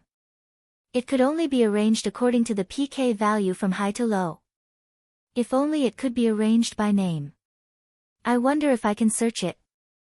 Gu Fei thought to himself. Now that he could look up names, he could just type Jian Nanyu to pull out his quest. This was very logical. Thinking of this, Gu Fei went to ask the NPC. At first, he was worried that the NPC wouldn't understand what he was asking. Who knew that the NPC would understand once he heard it? The NPC told Gu Fei, "Your wanted license level is not high enough." Gu Fei was stunned. Only then did he understand. It turned out that he was also a beginner VIP. There were higher user levels and privileges. Thinking about it, didn't the wind-chasing emblem upgrade when the quest was completed 200 times? It seemed that this wanted license would also increase when he reached 600 people on the wanted list. This was obviously not something that could be done in one go. Moreover, who knew if the next upgrade would be the search function? Gu Fei sighed. He went back and continued to look through the quests in order. This method was a bit stupid, but it was a test of patience. He was afraid that those people didn't have PK value now. That would be a complete waste of time. However, he was more afraid that after he found the part with PK value of 2, this guy would suddenly kill 3 people and with a whoosh, his PK value would increase to 3. That would be even worse. He couldn't be that unlucky, right? Gu Fei thought as he continued to look. He stood foolishly at the wanted mission board for more than half an hour. Gu Fei checked through the wanted mission board of Xia Fog City from top to bottom.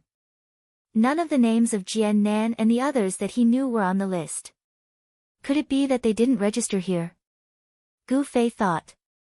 Unfortunately, Xia Fog City didn't provide Linshui City's wanted mission board. Overall mission board? Gu Fei turned around and left the wanted mission board. Checking the overall mission board was an impossible task. A conservative estimate of the number of players on the board was over 100,000. He greeted everyone in the mercenary group channel. Yutian Xinming and Unscathed in Battle were encouraging the strange pupil sisters to be their tour guides and guide them to familiarize themselves with the situation here. Of course, this was just an excuse. The two were just trying to extend their time with the girls. As for Sword Demon, after running past the revival point without being discovered, he had already started doing quests in the city. He earned experience while continuing to inquire about Jian Nan and the others' whereabouts. As expected of the most diligent and responsible person in the group.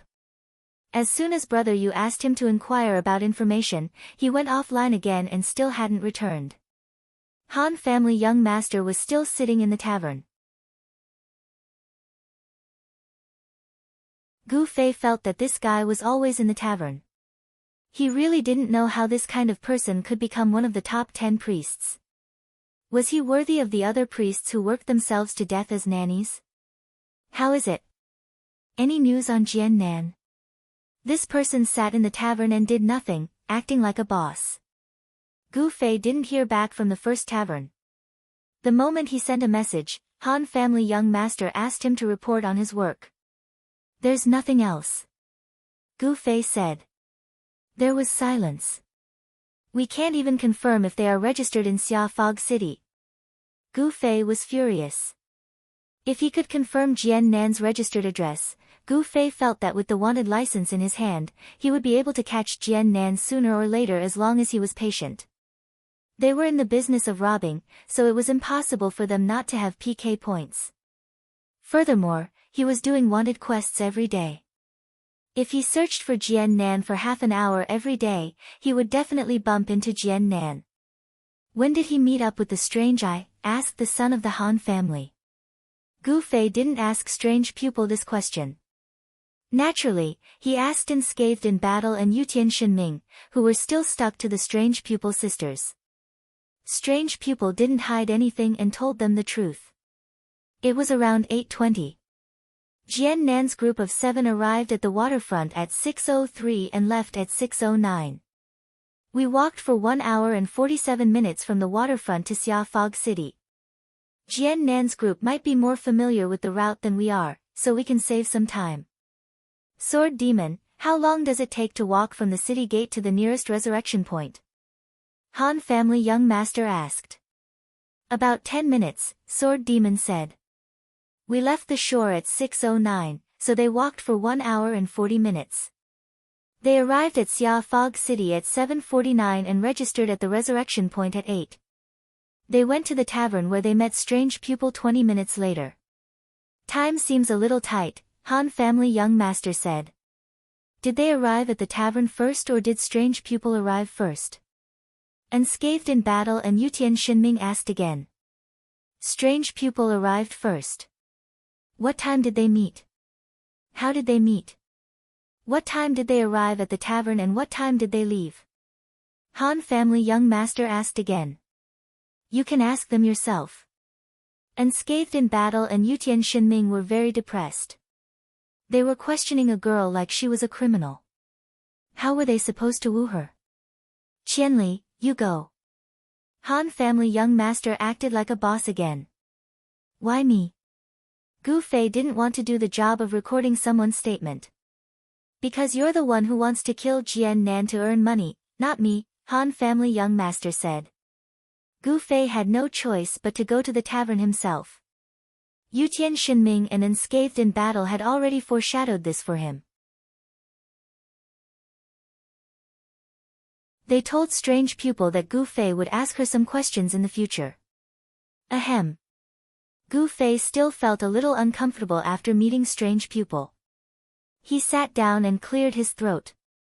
I have a few simple questions about Jian Nan to ask you. Do I have the right to remain silent? Strange Pupil asked. You don't have to say it if you don't want to, Gu Fei said. Strange Pupil nodded. Gu Fei then asked, what time did Jian Nan meet you? 8:00. How did you meet him? I was in the tavern at the time, so I asked him to come. What time did he arrive here? Gu Fei asked. Around 8:20. What time did he leave? 5 minutes later. Fuck. Gu Fei slammed the table. Strange Pupil seemed to understand. Then you arrived in less than 5 minutes. That's right. Gu Fei wanted to cry, but no tears came out. It turned out that he and Jian Nan had almost bumped into each other. On the other side of the channel, the young master of the Han family, who was listening to the live broadcast of the Imperial Divine Cry, had already made a conclusion. He has an appointment with Strange Pupil at 8 and will be at the tavern 20 minutes later. From the looks of it, it seems like he has already registered at the revival point. That's right, Gu Fei said. But that doesn't mean they will stay here for a long time. They might have already left. Han family's young master said. Left. When Gu Fei heard this word, he suddenly remembered something. He stood up and ran to the entrance of the tavern. The others did not know what he was doing, so they followed him. Gu Fei looked to the left and right of the tavern. He looked at Unscathed in Battle. Wu Shang, you came from this way, right?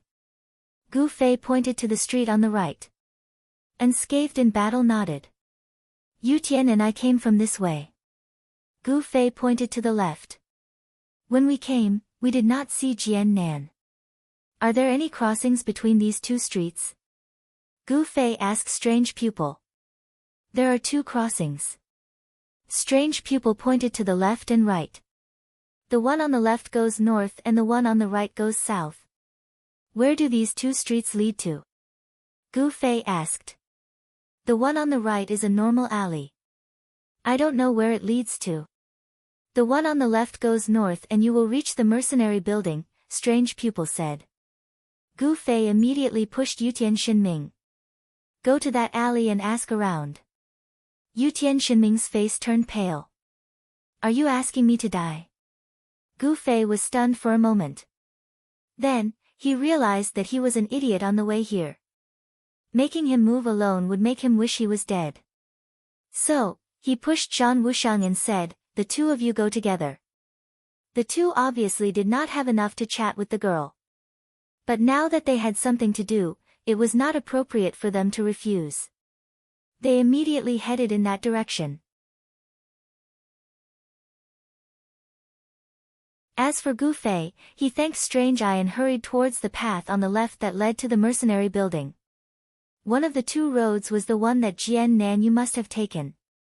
Perhaps he had left some traces. Gu Fei thought.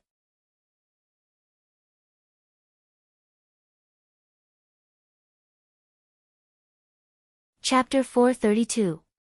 In the mercenary building of Xiaoyu City, Jian Nan Yu and his group of 7 were looking through missions.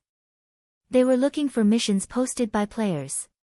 For example, they were looking for help in PK or killing for loot. It wasn't common for a big business like video mage equipment to happen. Jian Nan Yu and his group often did some small business to earn some money. More importantly, it was to accumulate customers.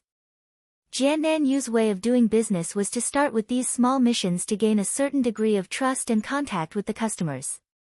Once there was a big business, the other party would naturally think of him. And in the process of small business dealings, Jian Nan Yu would add each customer as a friend, and then carefully note down the business dealings between each customer and himself. These were the leverage he used to ensure a harmonious relationship between both parties. Jiannanyu was indeed hated for killing and robbing, but don't forget that every time he did such a business, there must be someone behind the scenes controlling it. He was just a knife, and the hands holding the knife behind the scenes were no better than him. Jiannanyu had sharpened his knife into a double-edged sword. He kept the possibility of retaliation at any time. The agreement he made with each customer was to remind them that he also had leverage over them. Jiannanyu's business network was gradually expanding with this as the foundation. The way to contact him to do business was really simple. It was just a private message. Jiannanyu would never refuse the requests of the players who entered the client group in his friend list. This was because Jiannanyu had information on these people. He believed that everyone could betray others, but they would never betray themselves. These customers were Jiannanyu's main source of income. However, if he wanted his business to flourish, the bigger the customer group, the better. Jiannanyu had two ways. One was for the big customers in the customer group to directly introduce customers to him. The other was to find customers himself like in the initial stage. Then, he would slowly develop from a small customer to a big customer, and finally enter the customer's friend list. This development process was actually the process of Jiannanyu using leverage over others. At the moment, in the mercenary building, they were looking for small customers who had the potential to become big customers. Their business was initially established by this method. They had accumulated a set of experience in identifying potential small customers. The quest content was rather vague. It wasn't a group quest, but an individual quest. Most importantly, one had to be rich. Poor players weren't qualified to become Southbound Sword's customer. At this time, the 7 of them were rummaging around, and from time to time, they would discuss in the channel. As a group, it was not uncommon for people to stick to their own opinions. Among the 7 of them, Azuma, Flaming Cloak, and Blackwater were leaning towards the one who was looking for equipment. Glue and another cleric were leaning towards the one who was looking for help in PvP. Inokagami and Lucky Knight were leaning towards the one who had a normal quest but a generous reward. Thus, the 3 targets had been identified. After memorizing their contact information, the 7 of them prepared to leave. They did not directly accept the mission at the mercenary building because the 7 of them were not mercenary groups and did not have the authority to do so. The fog was still as thick as ever. The 7 of them stepped out of the mercenary building and took a deep breath. They suddenly felt as if they had been reborn. Then let's begin. Azuma took out the list that he had just copied and said, Blackwater, you and Flaming Cloak will contact this peach. Inokagami and I will look for this soft hands. The 3 of you will look for this. Damn, what is this word? Ha, you're so uncultured. Finally escaping from the hunting net, they were in a good mood and started joking. Glue laughed at Azuma. He took the piece of paper and his face turned green. He passed it to the next person, and the next person's face turned green. Azuma turned his head and looked at Flaming Cloak. What did you write? Flaming Cloak was the one who had copied the name. Flaming Cloak said helplessly, I just copied it. This is how the Martian language is. I don't recognize it. What the hell is this? Blackwater held the piece of paper and squinted his eyes, as if he was hoping that the sunlight would give him strength. In the end, the 7 of them shook their heads awkwardly. They could not enter the name into the search bar since they did not recognize it. Naturally, they could not find this player. In the end, Jiannan handed the note back to Horoni. Peach, let the 3 of them look for her. You 2 go look for this Martian. The other 2 groups gloated at Blackwater and Flaming Coat while contacting the people they were looking for. However, neither Peach nor Soft-Hearted Hands added her as a friend.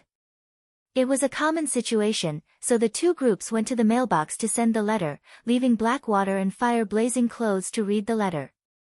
Let's not talk about recognizing it. Even if you do, how did you type it? Hualini asked. How would I know? Blackwater was annoyed. We have to ask around. Huarani said.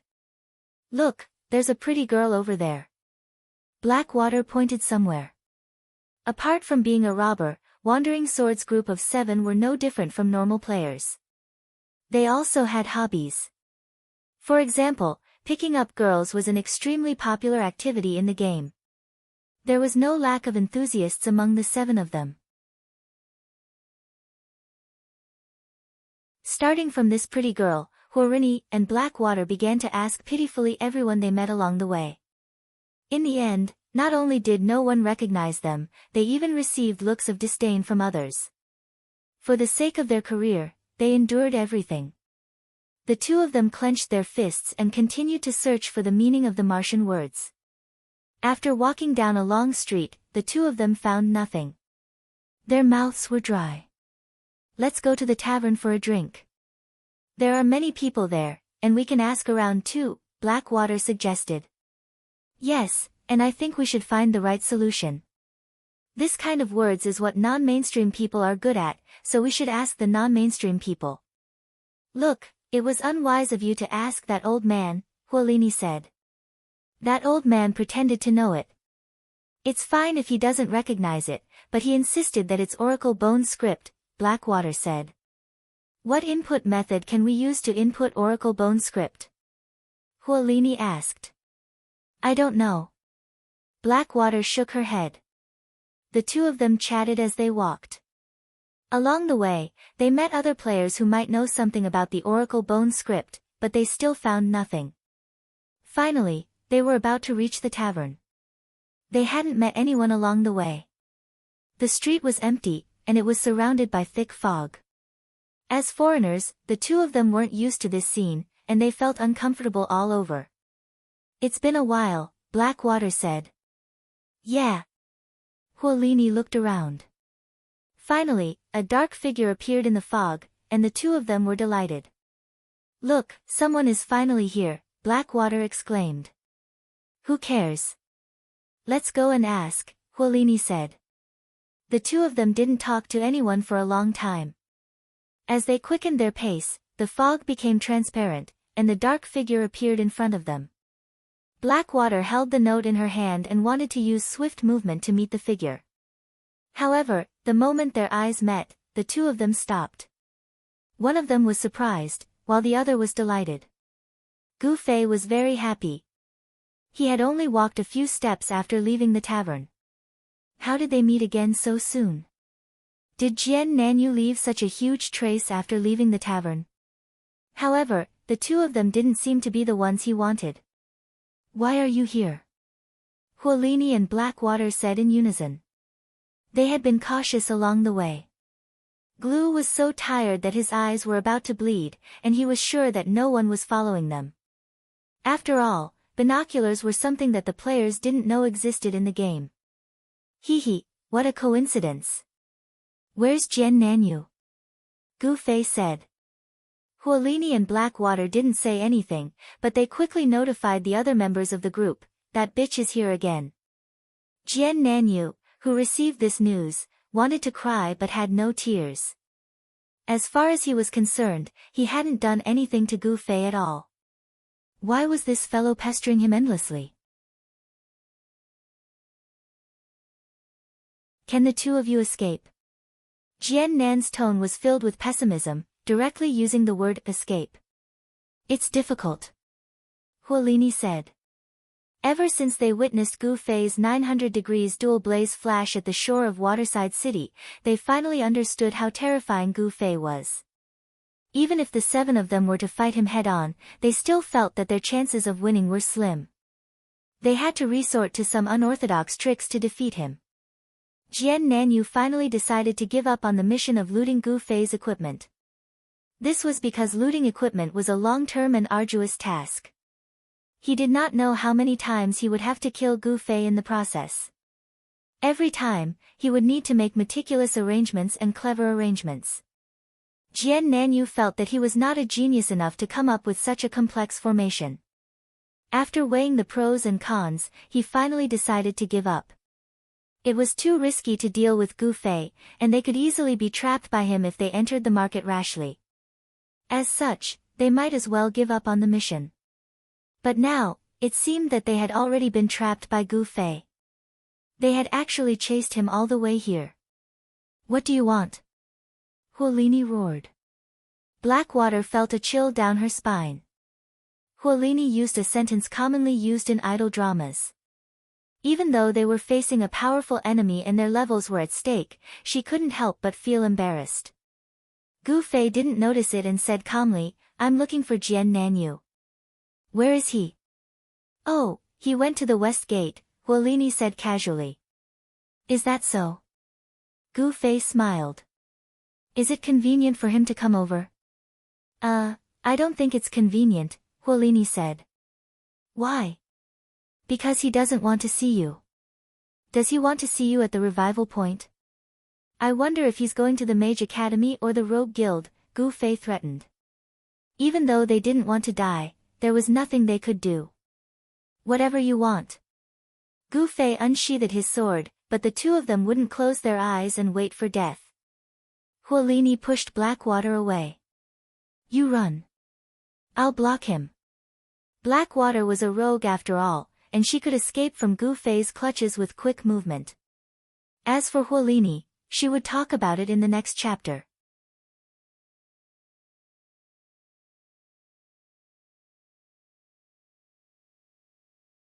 Chapter 433.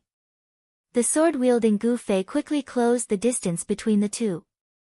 Huolini quickly raised his staff to chant, but, Fire Beacon City, right? I know. Gu Fei answered for him. Huolini was ashamed.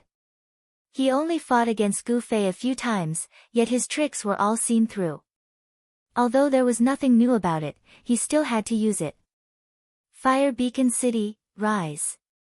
Huolini shouted. Since he was seen through by the opponent, there was no need to hide it anymore. He shouted it out loud to increase the momentum. After the chant, a wall of fire appeared behind Gu Fei. Then, Gu Fei waved his sword and pointed, wall of electricity. Huolini's face was full of tears. So it turned out that no one had any new tricks. He looked back and saw that Blackwater's path of retreat was blocked by the wall of electricity, so he could only look back at Huolini. Time to go all out. Huolini roared as he lunged at Gu Fei. He felt that Gu Fei was too powerful and couldn't be defeated with conventional methods, so he had to use unconventional methods. For a mage, the unconventional method was to not use spells and instead use physical combat. Thus, Huolini rushed towards Gu Fei while swinging his fists. The ending of Huoqiani was so sad that even the author did not have the heart to continue describing it. Gu Fei felt angry when he saw the mad dog's behavior. How could the punches and kicks be so disorderly? Therefore, Gu Fei stepped forward and beat Huolini up with a few punches and kicks in a very methodical manner. The pitiful Huolini waved his hands around in the beginning, but later on, he could only use his arms to protect his face. It was a great pain to be able to survive such a beating. Gu Fei was tired of fighting with Huolini. With a casual push of his hand and a hook of his leg, Huolini was flipped upside down. Ignoring Huolini, Gu Fei turned around and ran towards the Blackwater. Gu Fei's electric wall didn't last as long as Huolini's Fire Beacon City, and it also didn't have a short cooldown, so he had to hurry up and deal with Blackwater. However, Blackwater knew that they were no match for Huoqiani, so they didn't try to risk their lives. After all, Huoqiani's miserable ending was still there. Blackwater used his agile footwork to move back and forth in the small space between Fire Beacon City and the electric wall. He was determined to not let Gu Fei get close to him. Gu Fei's speed was slightly slower than Blackwater's. He seemed to be at his wit's end and could only deal with him patiently. Blackwater ran back and forth. Seeing that Gu Fei was exasperated but couldn't do anything to her, she suddenly felt very happy. It seemed that this guy wasn't that scary. If the glue was here, wouldn't the kite be killed? Blackwater became excited as he thought about it. He felt that he might have found a way to take care of Gu Fei. At this time, the electric wall flashed and disappeared. Blackwater thought that it was time to escape, but Blackwater looked at Huolini on the ground. This guy was motionlessly lying on the ground as if he was dead. At this time, Huolini slightly raised his head and glanced at Blackwater, then he signaled towards the direction of the electric wall. "You want me to run over there?"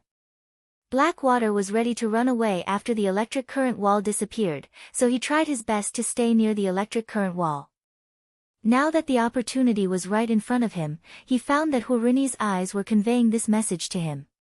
Blackwater was a bit puzzled, but he quickly noticed that even though Huolini was still lying on the ground, the staff in his hand was quietly pointing in a certain direction. In the blink of an eye, Blackwater understood Huolini's intention and immediately ran towards the direction of the electric wall. Gu Fei still chased after him, but he didn't know that Huolini was quietly finishing his chant. Fire Beacon City. Another electric wall appeared behind Gu Fei, accompanied by Blackwater's laughter. This was Huolini's idea. After luring Gu Fei over, he would use another fire beacon city to separate himself from Gu Fei. This way, he would have enough time to escape. Even though Gu Fei could teleport, it was clear that his technique was still on cooldown or he didn't have enough mana. In short, if he could use it, why would he need to run and play with Blackwater like this? As for He Shui, even though he was separated from Gu Fei, at this moment, the first fire beacon city was about to disappear. He Shui only needed to stall for a bit longer before he could escape with his speed. Cloud Mist City was shrouded in fog, so escaping was much easier than chasing. Thus, the two of them would be safe and sound. Naturally, this was the best outcome. "Brat, you didn't expect this, right?" Blackwater proudly laughed while running towards the first fire beacon city. On the other side, Huolini leisurely crawled up from the ground and confidently snapped his fingers at Blackwater. "Old Black, that electric wall will disappear in 7 seconds. Get ready, I'll be going first. Go." Blackwater purposely loudly answered and turned around to provoke Gu Fei. Gu Fei was also looking at him with a smile. This smile really shouldn't appear on the face of someone who was being teased. Blackwater was a bit absent-minded, but he heard Gu Fei say, "You are about to die, why are you still so happy?" "Die?" Blackwater sneered and didn't care. Everything was calculated very clearly. Gu Fei wouldn't be able to catch up to him before the electric wall disappears. In front of such an obvious fact, this guy was still bluffing, truly senseless. Blackwater silently counted in his mind, 7, 6, 5, 4, 3, 2, 1. According to his estimation, it would only take 2 seconds for the electric wall to disappear. It was only 2 seconds, he could easily make it through. While rushing towards the electric wall, Blackwater looked back and saw that Gu Fei was also chasing after him. "Keep your distance, don't panic, he can't catch up." Blackwater subconsciously became a bit anxious and quickly reminded himself. Then, he saw Gu Fei stretch out his left hand towards him, a cluster of lightning gathering in his palm. What is this? Blackwater just had this thought in his mind when the lightning had already shot out. Blackwater quickly turned around and swung his dagger to block it. A mage's spell could indeed be destroyed by physical attacks. Even if it couldn't completely destroy it, it could at least reduce some of the damage, which was better than taking it head-on. The lightning flashed and there seemed to be the faint sound of thunder. Blackwater's dagger accurately struck the ball of light. The first thing he did was to pay attention to his HP. It had dropped, but not by much. His defense was effective. Blackwater was very pleased, but then he noticed that the moment the ball of light was shattered, it created an extremely strong repulsive force. Blackwater's people couldn't help but retreat. They were indeed retreating and not flying. Blackwater felt that his legs were still pressed against the ground, but it was as if he was wearing roller skates. What is going on? Blackwater was confused for a bit, but he suddenly remembered something as his face turned pale. He looked back and saw that the Fire Beacon City's electric wall was right in front of him. If he kept retreating like this, wouldn't he be rushing straight in? "Fuck, stop for me." Blackwater roared, but no matter how hard he tried, his retreat didn't slow down at all. In his panic, he saw that Gu Fei had stopped chasing. He gently blew his palm and smilingly explained, "Lightning palm, it has a repelling effect." Blackwater gave up. No one could go against the system's settings. Stopping at this moment was futile. Blackwater didn't want to watch himself being pushed into the fire pit, so the only thing he could do was to close his eyes. 0. Blackwater's countdown finally reached its end. He opened his eyes and saw that the fog was still the same, but the street was no longer there. He had returned to the Bandit Union's courtyard. On the street, Blackwater and Fire Beacon City disappeared at the same time without a trace. Gu Fei turned around and walked to the front of the second fire wall to look at the other side. Sure enough, the running fiery coat stopped at this time. He turned around and saw a pitch-black figure standing behind the jumping flames. "The fog is very thick over there, can you see clearly?" Gu Fei shouted at him. Fiery Coat didn't answer. "Your friend was careless and rushed into your fire wall," Gu Fei said. Fiery Coat didn't answer. He knew that Blackwater couldn't have been careless, so Gu Fei must have done something. He suddenly realized that it was because he received a notification from the system. His PK value increased by 1 point. In a trance, he hoped that Gu Fei had contributed this PK point to him, but unfortunately, as soon as he turned his head, he heard Gu Fei's voice. Fiery Coat wanted nothing more than to cut Gu Fei into pieces, but he knew that his impulsiveness would only result in him being beaten to the ground again. Gritting her teeth, Huorini turned around and disappeared into the mist. "Ha, you think you can run away like this? It's no use. A VIP like me will immediately know where you are." Gu Fei took out his wanted license, and after admiring it for a moment, he hurried towards the wanted mission office. It would take 2 hours to erase 1 PK value. Gu Fei believed that Fiery Coat wouldn't turn himself in and go to jail. Even if Fiery Coat wanted to erase his PK value, Fiery Coat wouldn't be 1 step ahead of Gu Fei. Gu Fei arrived at the wanted office in the blink of an eye. He showed the NPC his wanted license and began to browse through the quests. Fiery Coat had just used PK value for a while, and his PK value was 1 again. Gu Fei flipped to the last page and started searching. If there was no PK value, it could only mean that these guys were not registered in Xiaoyu City. The result was gratifying. When Gu Fei flipped to the second last page, he saw Fiery Coat's name. Profession, Mage. After confirming that there was no PK value, Gu Fei accepted the PK without hesitation. Coordinates XXX, XXX. Gu Fei announced in the mercenary channel. "What's that?" the others asked. "Fiery Coat's coordinates," Gu Fei answered. "You met him. Just kill him." "Why did you send the coordinates?" the others asked. "Jiannan is my ultimate target. Fiery Coat is now my spy," Gu Fei said. "You convinced him to betray you." The others were in disbelief.